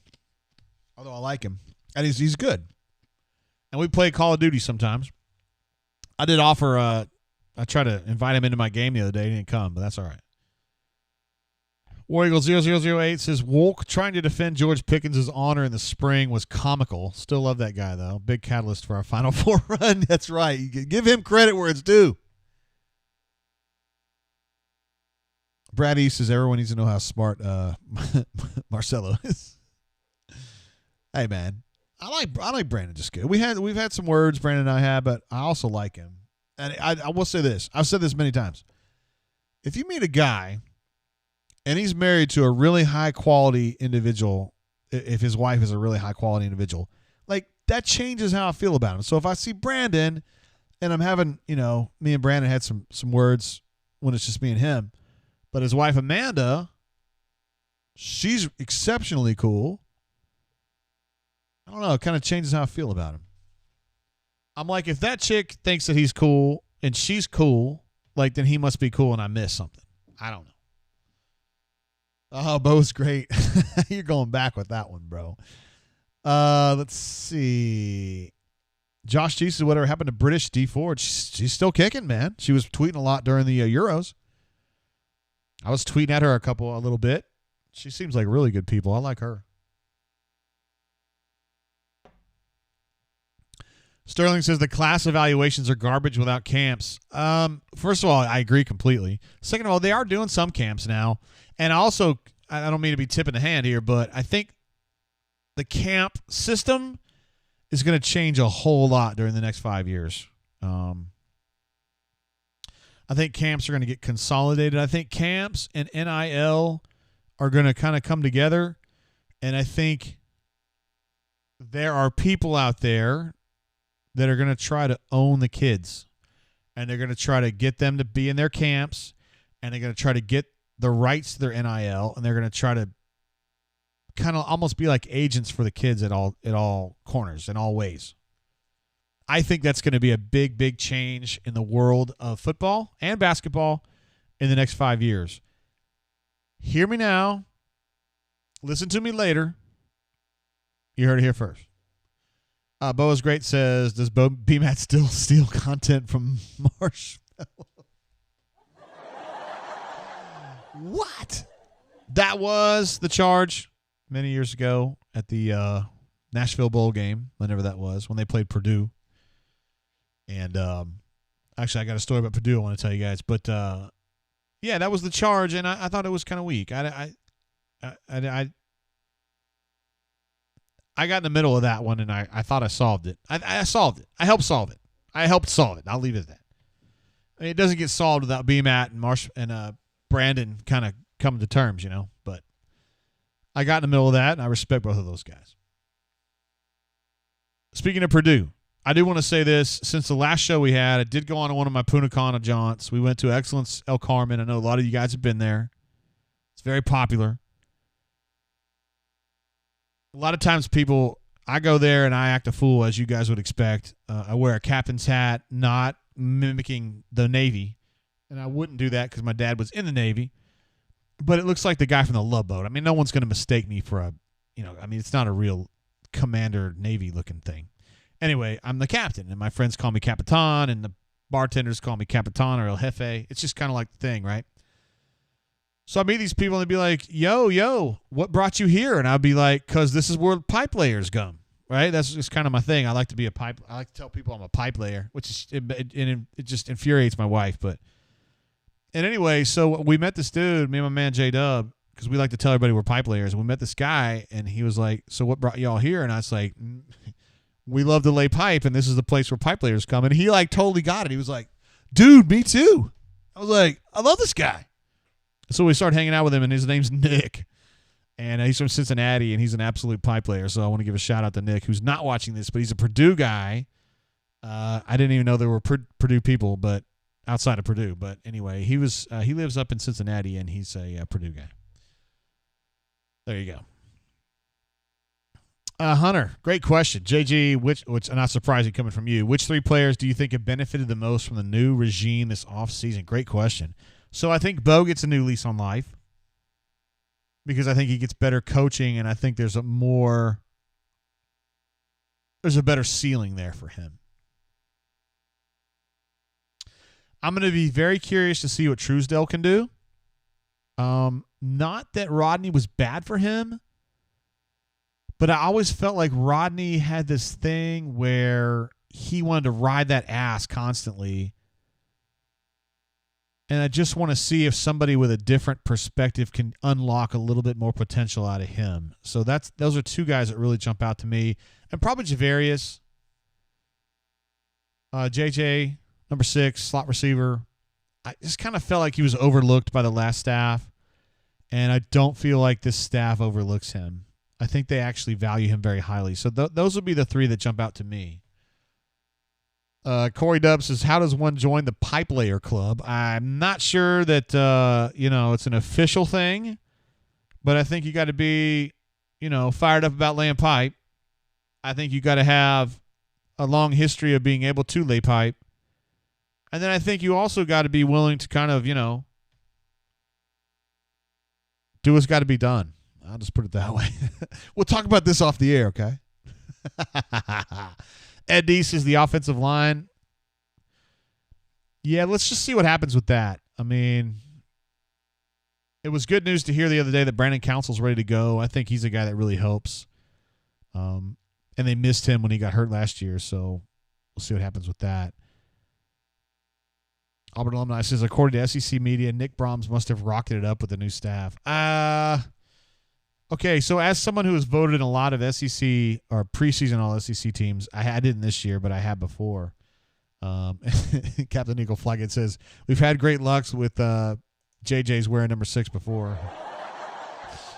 I voted on a lot of preseason SEC teams back when I was a newspaper hack, and literally you sit around and go, hey, who's good? And your buddy goes, well, Auburn's got this guy that's played 4 years, and they say, fuck it, we'll put him on. And that's kind of how it goes. There's not a lot of scientific debate on this. That's not to say that Nick Brahms is a bad player. He's not. I like him. But I don't know if it's really fair, to put that on him. Harrison says expectations for Brandon Council. To me, I'm trying to think. You would expect him to be a starter. You would hope that he would stay healthy. My question is, where's he going to play? I don't think he's a tackle. I think that he's miscast as a tackle, and the problem is at guard, you got Keandre and you've got Broham. So I don't know, man. I just want to see where they want to stick with him and what chance he gets there. I want to see that first. Hornomania, the best of the horns, of the 3.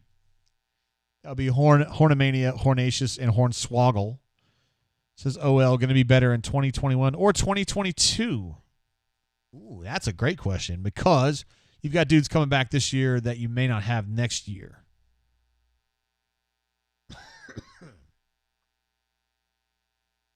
I'm going to go this year. I think Will Friend's got a lot of talent a lot of ceiling to unlock, and I think he'll be able to do it. He's a very cool dude to hang out with. He's super Southern,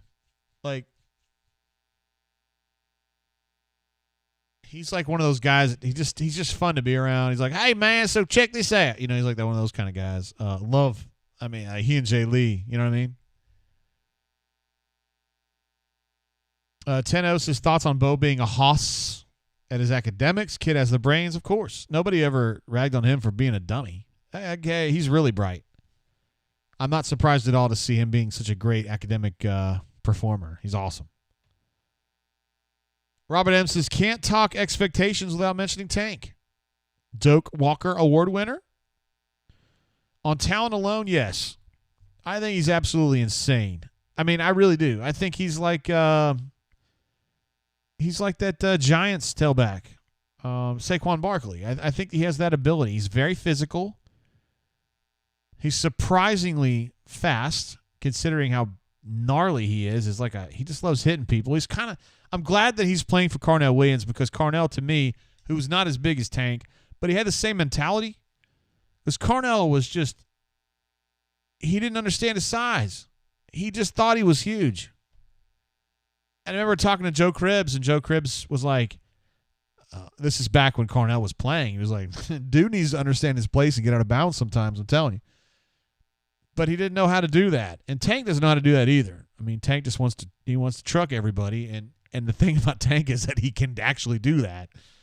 So, I think he's going to be awesome. And if he stays healthy and they were able to keep his carries at a reasonable rate, let's say 20-ish, I think he's going to be on the Doak Walker finalist list. I think he's tremendous. And he's got to be tremendous to keep this team going, I think. Fat Crack jumps in. My man. What's up, bro? Fat Crack. Says JGT, hypothetically speaking, let's say Bo comes out of the gate slowly and the O is not producing how it should be. How short is the leash on Bo? And will Harsin pull the trigger? Well, you got a lot of ifs in there is the thing. What's up, Fat Crack? Appreciate you, bro. Wake up, people. Medium leash. Not short leash. Medium leash. I think that he has to go out there and suck to get replaced. But I do think, unlike Demetrius, who I don't think is ready to play right now, I do think TJ is going to be ready to play. So the leash is going to be shorter. But if you guys remember, and I've talked about this before, I'm not trying to drone on about the same shit all the time, but that game at Florida 2 years ago, I swear you should have played Joey. There was a point there when Bo was absolutely flatline. You've got to play Joey, and then Gus is like, I don't want to do that to kid. I don't want to hurt his confidence. I feel like Harsin is going to have a different approach to it. So if you get flatline like that, I think Harsin will pull him and play TJ. Just my opinion.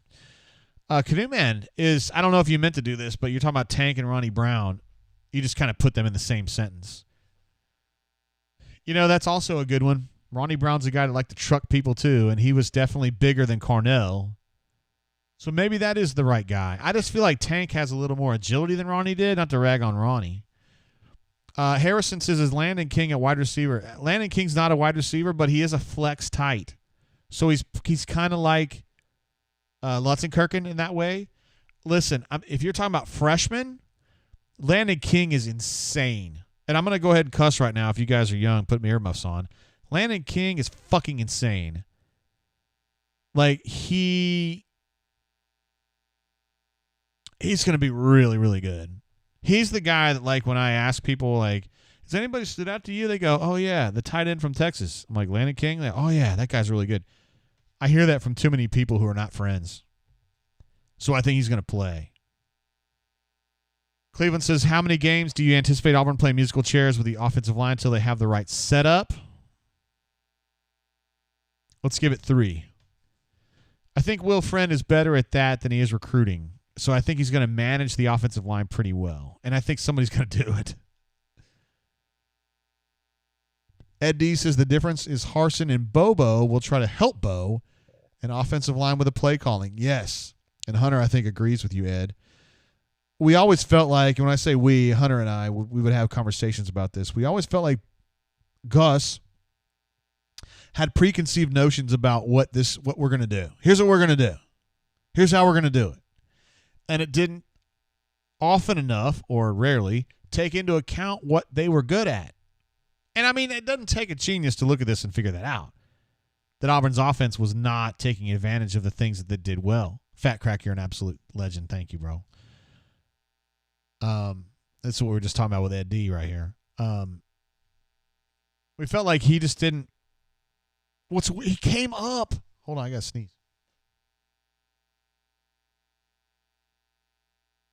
Maybe I don't. I don't even have my cat up here. Gus came up being able to adjust to the players he had. That was the weird thing about him. He always made the most out of what he had.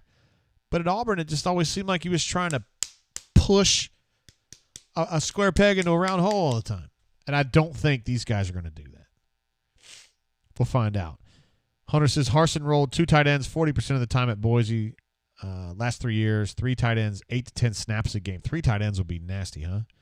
And 12 snaps over the season with 4 tight ends on the field. Ay. We haven't seen that since Clemson.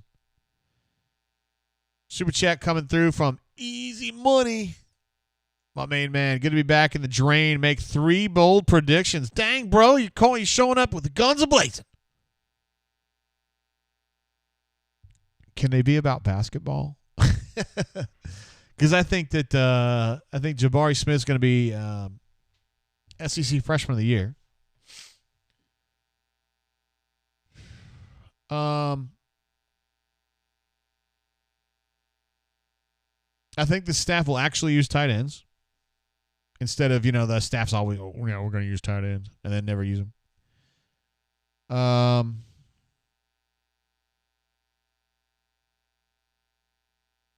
And then I also think Auburn will lead the SEC in interceptions. We're going to write this shit down. You guys can hold me to it because at the end of the year, when they have 2 interceptions, you guys can say, JG, you don't know shit.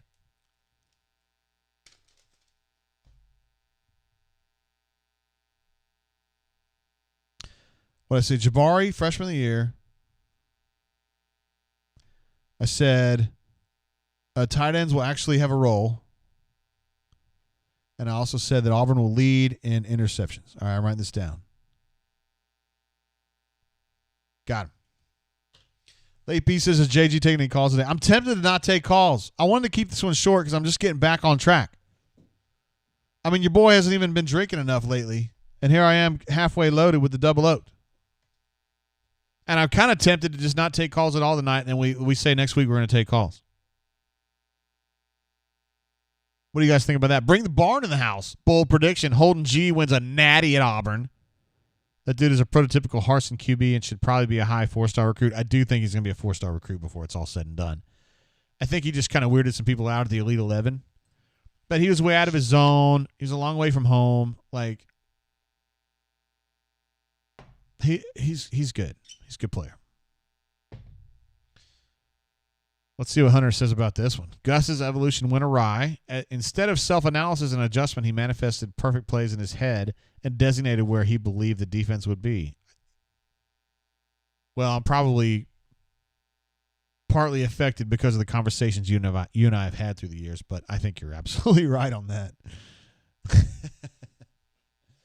Stu Pep says, get loaded and take calls. What? We're not even talking about the game, the actual game, when it matters. We're talking about practice. Let's see. Fat Crack says, JGT, is Papo the true leader of the D, or was that Harsin pushing him to be so? Interesting.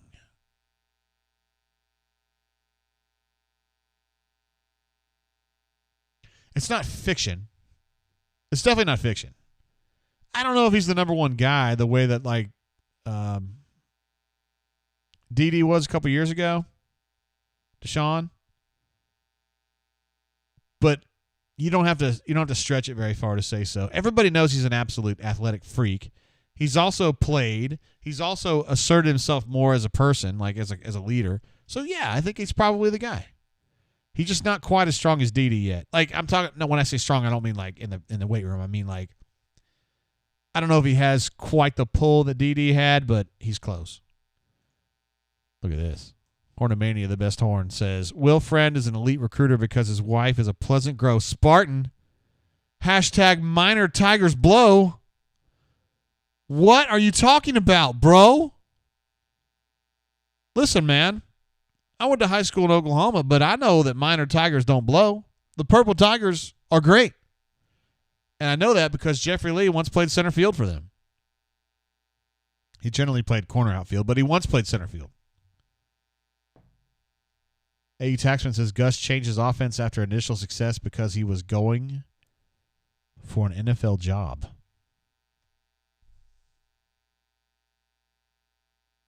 Is he right?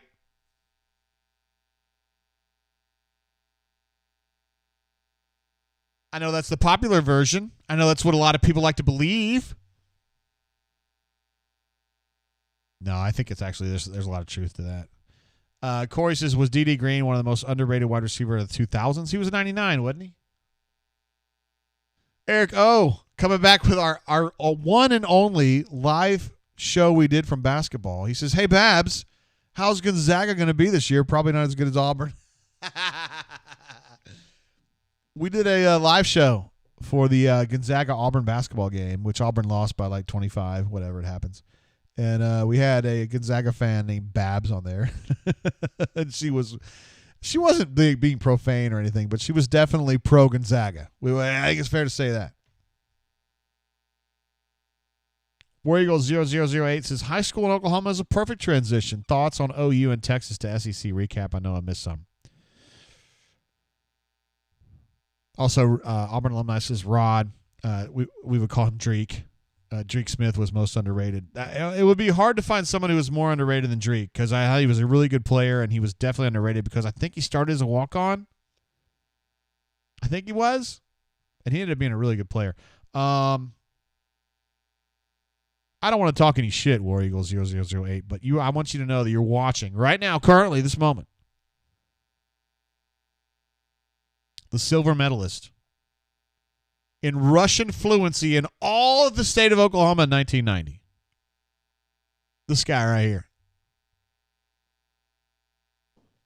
Now, you might be thinking to yourself, JG, 1990, Russian fluency in the state of Oklahoma? There probably weren't very many people that were trying to even do that. And you know what I say to that? I don't care what you think about it. I don't need to tell you how many people there were. Patrick D says Rod Smith was a walk-on. Dreek. Okay, very good. Harrison Moore wants to know the expectations for Tony Barbie at Central Michigan.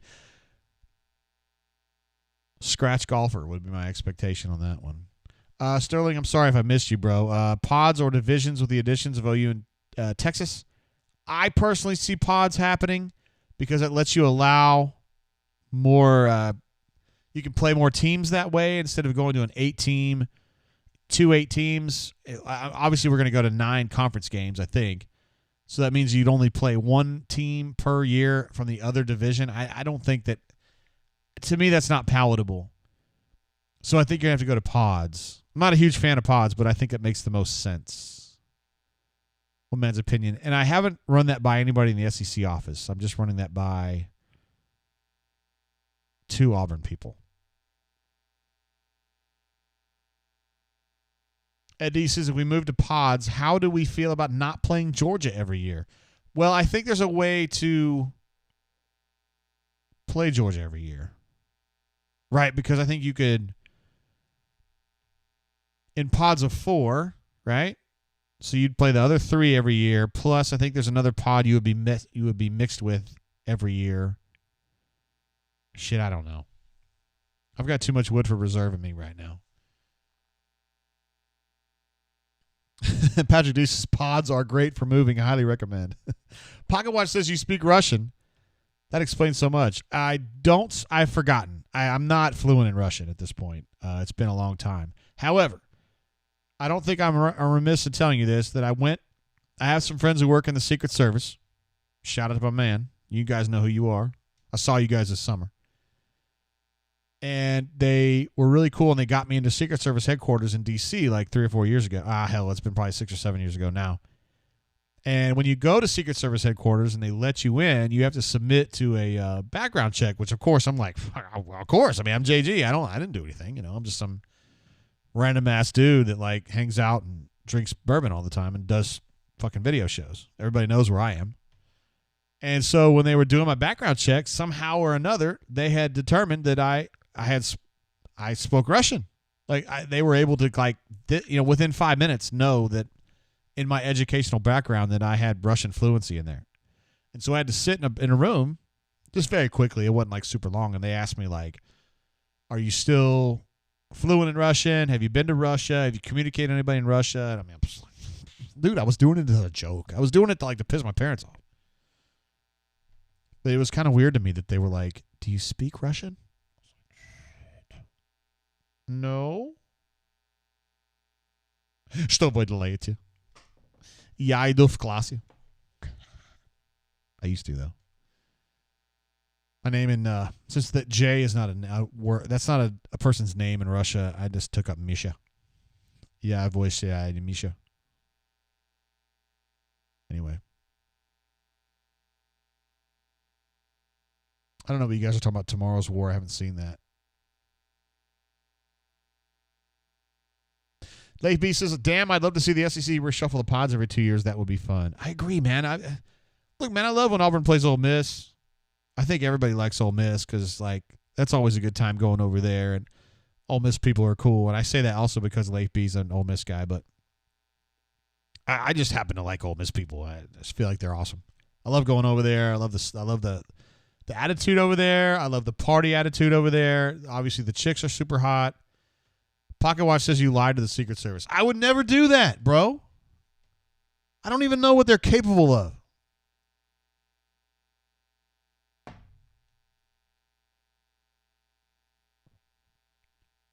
Cleveland, I don't know what you're talking about, bro, but I feel like that it was either a really well-executed joke or I missed it. I don't know. Cleveland says, a few years from now, you'll be debating over the greatest pod in the South while on G-Pits.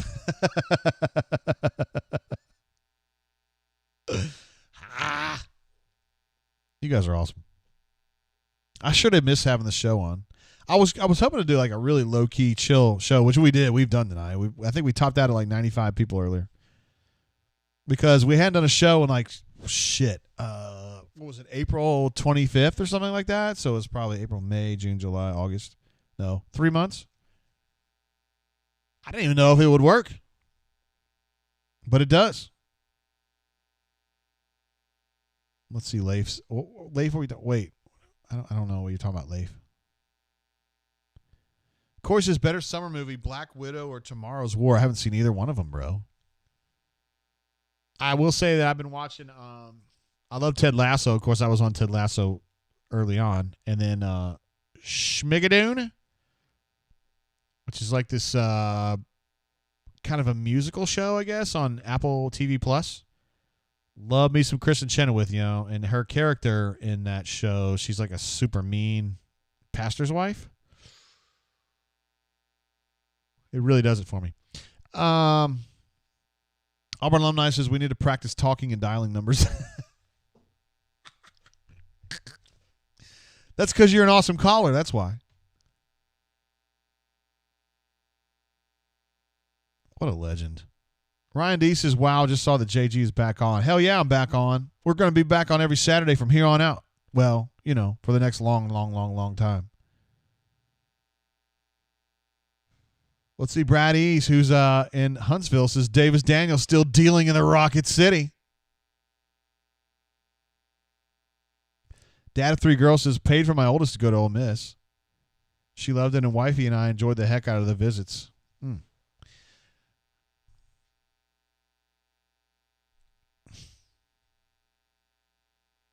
Hey, I'm just saying, I've told you this to your face, so I'm not talking behind your back.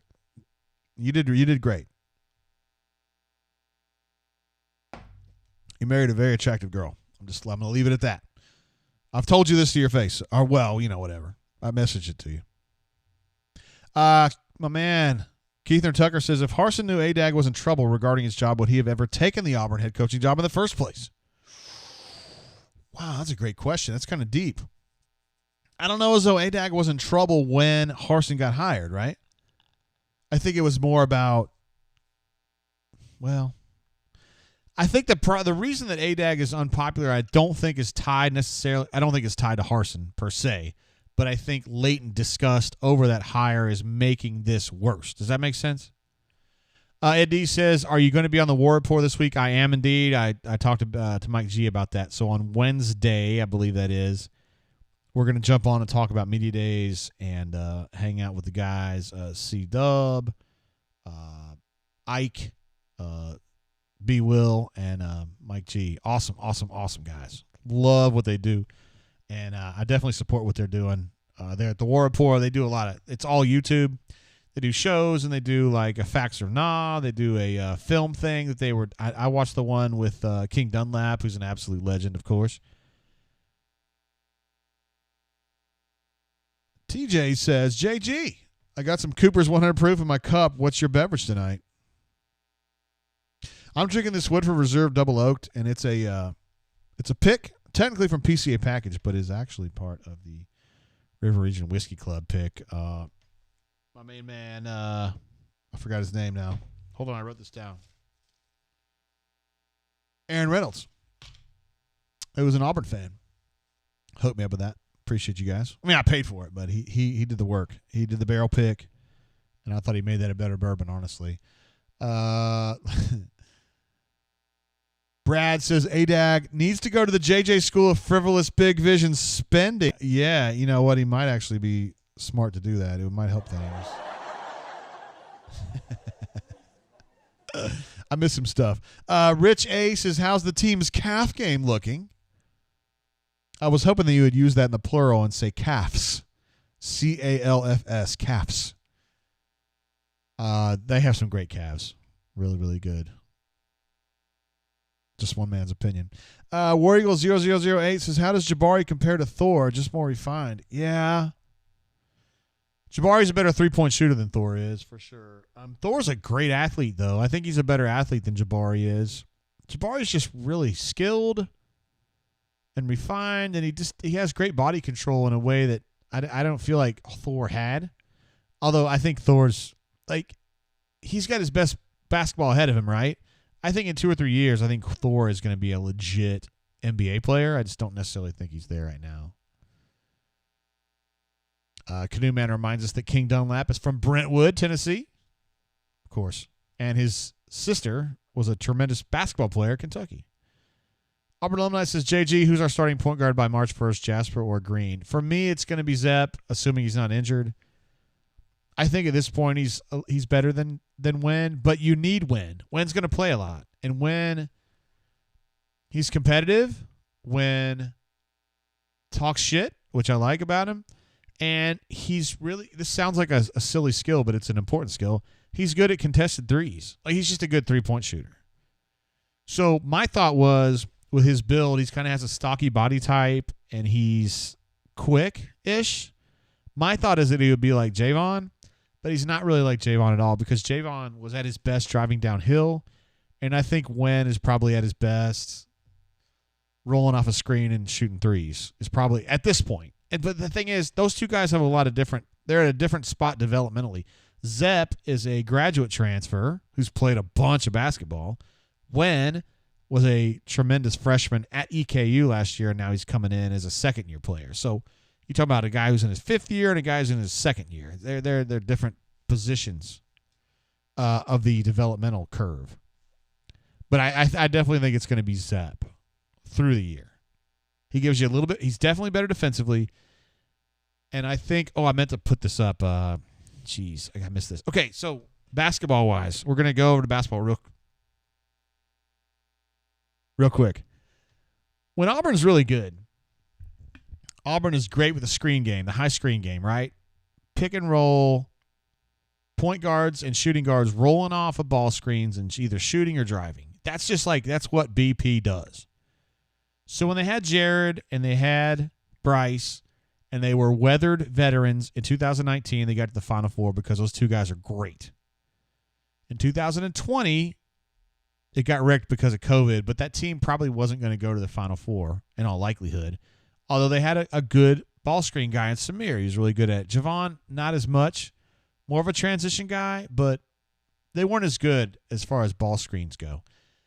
That's where Zepp Jasper comes in. Zepp is a great, great ball screen attacker. And somewhere on this page, I've got a thing to show you that. Yeah, here's Zepp. So you're going to say, JJ, god dang, man, why you got to give me a big wall of data like that? Sorry, bro. It happens sometimes. This is our friends at Synergy Sports do these breakdowns of the college basketball players. And what you want to look at is here at the bottom, this bottom brick. It says play types. And you look at P&R ball handler. So look, that's what he was doing at Charleston for the most part. What approximately 40% of his possessions were pick and roll ball handler. And he grades out at 93% excellent, which means among all the players in college basketball who were doing pick and roll ball handler set plays, he was in the 93 percentile, means he was in the top 7% for the season. He's great at this. This is where he's really, really good. He's great at pick and roll ball handling and isolation. So when you say, JG, what's P&R ball handler? That means he's the guy with the ball. He goes into a screen, and either he rolls and he shoots, or he rolls and he drives and gets fouled and hits free throws, whatever. He's using a screen to stimulate whatever he's going to do on the attacking end. And Zep Jasper, I would argue, was the best available player in the entire country at being a P&R ball handler kind of guy, because 93% is really good. That's actually higher than Jared was his last year at Auburn, and Jared was insane. That's actually a better number. Now, he was playing at Charleston. I get it.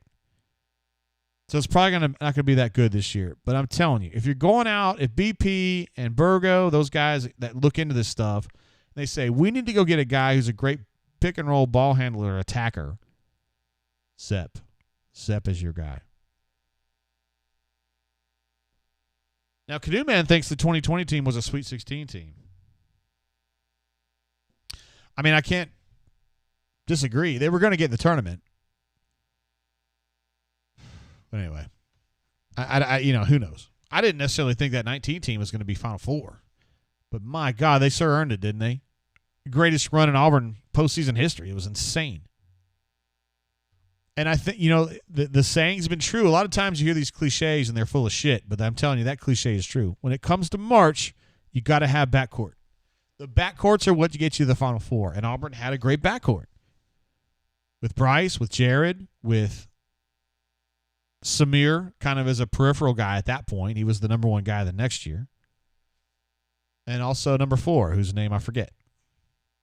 The really bouncy guy that would kind of play that combo. He wasn't a point guard at all, but he would play 2-3, play a wing. He was cute. It was key. Auburn alumni says pick and roll with Kessler and Jabari. Lordy, absolutely, man. So think about this. And they've been doing this in practice. Auburn used to have a machination, and they still do, where the 4-man sets the screen, and then he kind of steps back away from the screen as the guy runs around the other direction. So let's say the point or the 2 comes off the ball screen, off the screen, I should say, and then the other guy rotates around to the corner. And that used to be Anthony McLemore. Excuse me, Anthony Hardaway. Anthony McLemore, Ant, would be the guy to do that. Remember, he had that really good three-point shot. He'd actually become a good three-point shooter. More his junior year, less his senior year, but you know what I mean. He got hurt or whatever. That's going to be Jabari. Jabari's going to set that screen. Ball's going to roll around him. He's going to back up about 5 steps onto the line, and he's going to slap that bad boy. He's a great three-point shooter, and he can do other things too. But he's a terrific three-point shooter. Same for Walker. So Auburn alumni is absolutely right about that. And Walker's a great three-point shooter for his size. He's 7 feet tall legitimately, and he's got a great shot. It's really, really pretty. I really think this is the team, this Bruce's team right now is going to be the team you need to get in on. Because I think they're going to take a step back a year from now, because a lot of these dudes are going to go in the draft and they'll be gone. I mean, Zep's gone.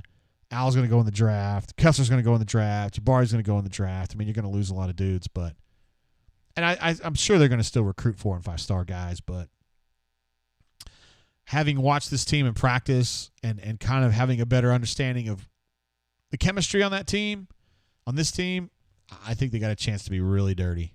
I do. And I warned you guys last year I wasn't sure. But this year I'm not. War Eagle 0008 says Javon Franklin is it's not Javon, is it? No, you're talking about Javon McCormick. So you're talking about there. Yes. A super underrated player.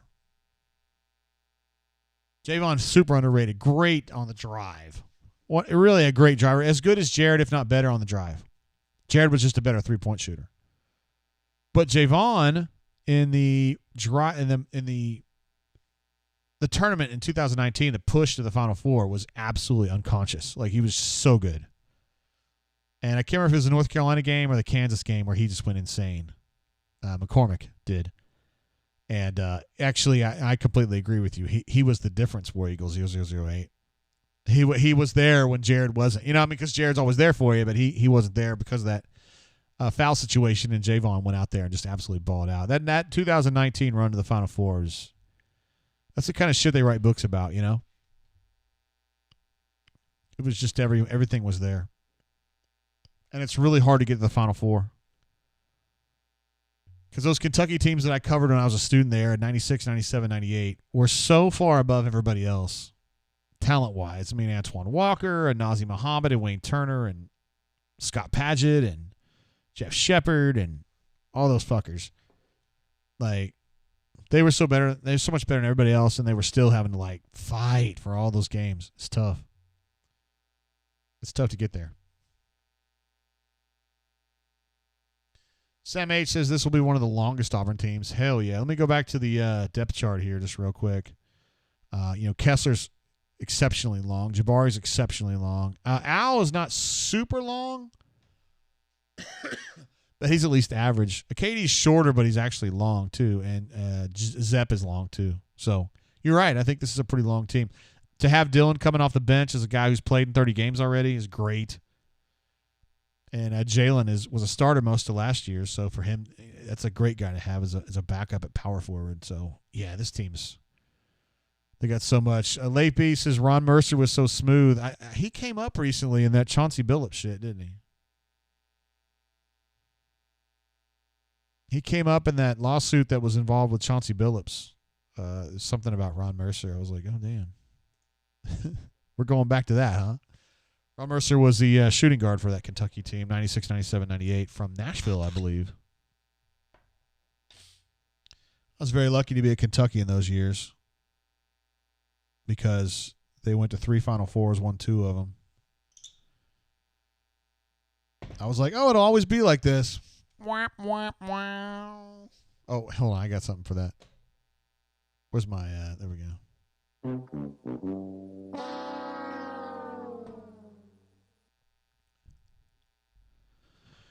All right, guys. Maybe we'll wrap it up there. I did not take a single call tonight, even though I know we had some of our awesome callers online here. Auburn alumni, who's a great caller. Hunter Adams, who's an absolute incredible caller.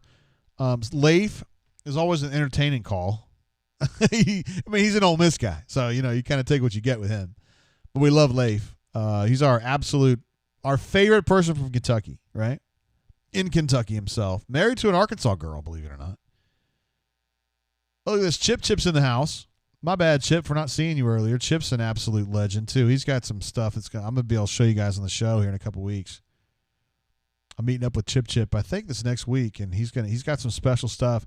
He is putting his money where his mouth is when it comes to how much he loves the brain drain. I'm just going to leave it at that. He's got something special brewing for you guys. So you guys are going to be liking Chip here in the next period of time. Canoe Man says, how is BMAT's cardiovascular conditioning? Hey, guys. Yeah, I'm ready for the show. Everything's fine. Leif B., who is a longtime member of the show, says, where are the gals? Of course, we got to do that. Here's the gals we adore, the ones we have left up from 3 months ago. This chick from the Red Sox, who I don't remember her. This chick named Christmas in the middle.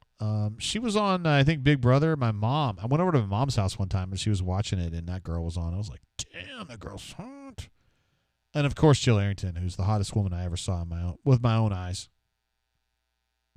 Actually had a lunch, I guess you could say, next to her at University of Georgia, Auburn at Georgia, maybe 2001 or so.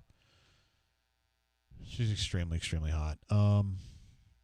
I got so many on here that I have blocked, and I don't know which ones I'm supposed to pull up here. So it's hard for me to read these. Oh, yeah, that's the golf commentator there in the middle. She's super hot. I used to give everybody credit for whoever came up with these, but I've forgotten now. It's been too long. I don't know who she is, but she looks cute if you like really small girls. Jenna Fisher, who apparently I'm the only one that gives a shit about that. Why would I be giving Fat Crack? I love you, Fat Crack, though. This is somebody named Jenny. I think that's the same girl from maybe the Red Sox girl. I don't know. This is Jenna Lane. I don't know if you guys follow her on Twitter. She's the Buccaneers reporter for ESPN. You probably need to follow her on Twitter. She posted some pictures just last week when she was on vacation in Mexico. I think you need to see the pictures. I'm just saying. Anyway, guys, that's something that it was kind of a tradition that we did back in the day. We look at gals we adore and whatnot. My man, Cleveland Brown jumping in. Appreciate you, bro. You're one of our super, super, super fans. Says, good seeing you tonight, JG. Look forward to many more drains. Boom. Appreciate you, bro. I was talking to some of our absolute all-timers earlier on the site, and appreciate the support everybody showed. They were like, oh, man, it's going to be awesome. Cleveland Brown's an absolute legend. Let's see. Leif says, Leif, I was going to go to Nashville, but have to take Little D Lucky to AU, so I need to research some other options. Wow. And I really enjoyed getting to kind of meet D Lucky and hang out with him. And he's everything I thought he would be. Very, very bright individual at Dob the Bomb's house. And also at the one we did outside, too. What badass. Canoe Man knew who that was. Jenny Dell.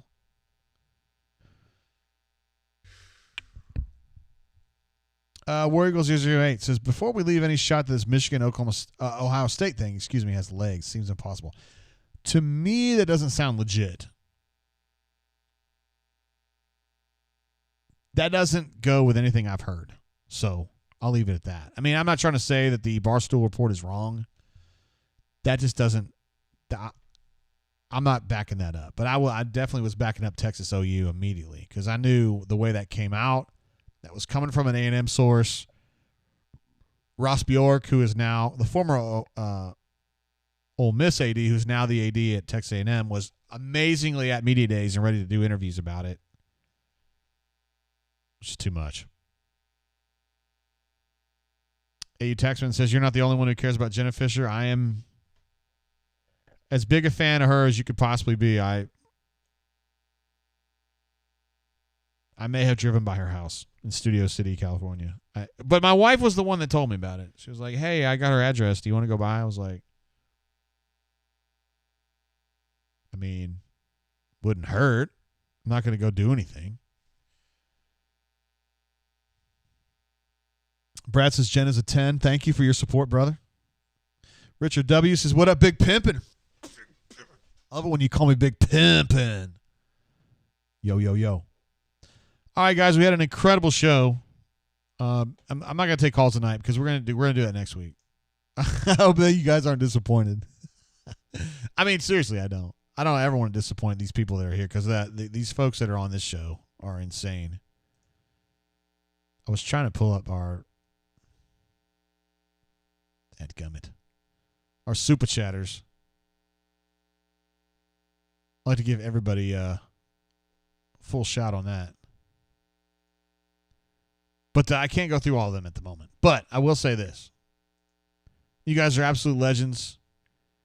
Thank you for being part of the show. We will continue to do these on Saturday nights moving forward. We've probably got, 5 or 6 more before the season starts.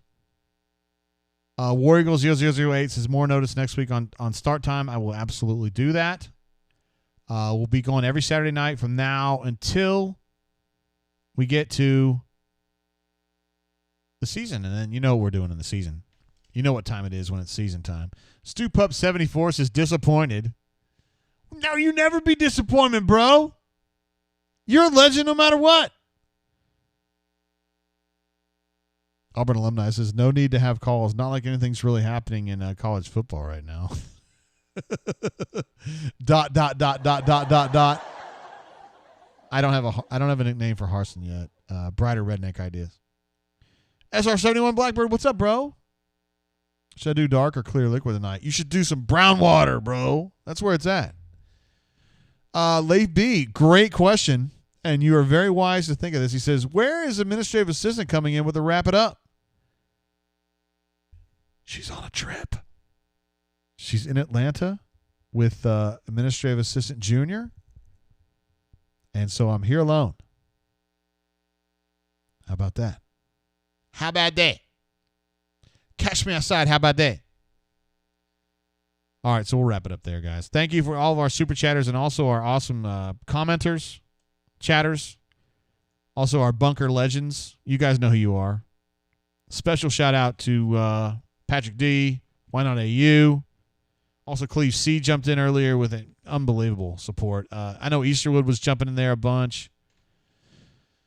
Jeez, I wish I had access to my daggone thingy here. I like to give everybody an equal thing, but sorry, I'm looking this up, guys. It's important to me.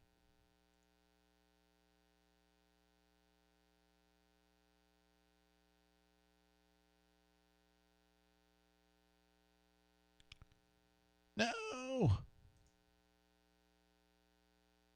All right, I have to do it in the. I have to do it on the bunker or whatever. Appreciate you guys. We'll check you guys out next week on Saturday. Until then, keep your feet on the ground. Keep reaching for the stars. Peace.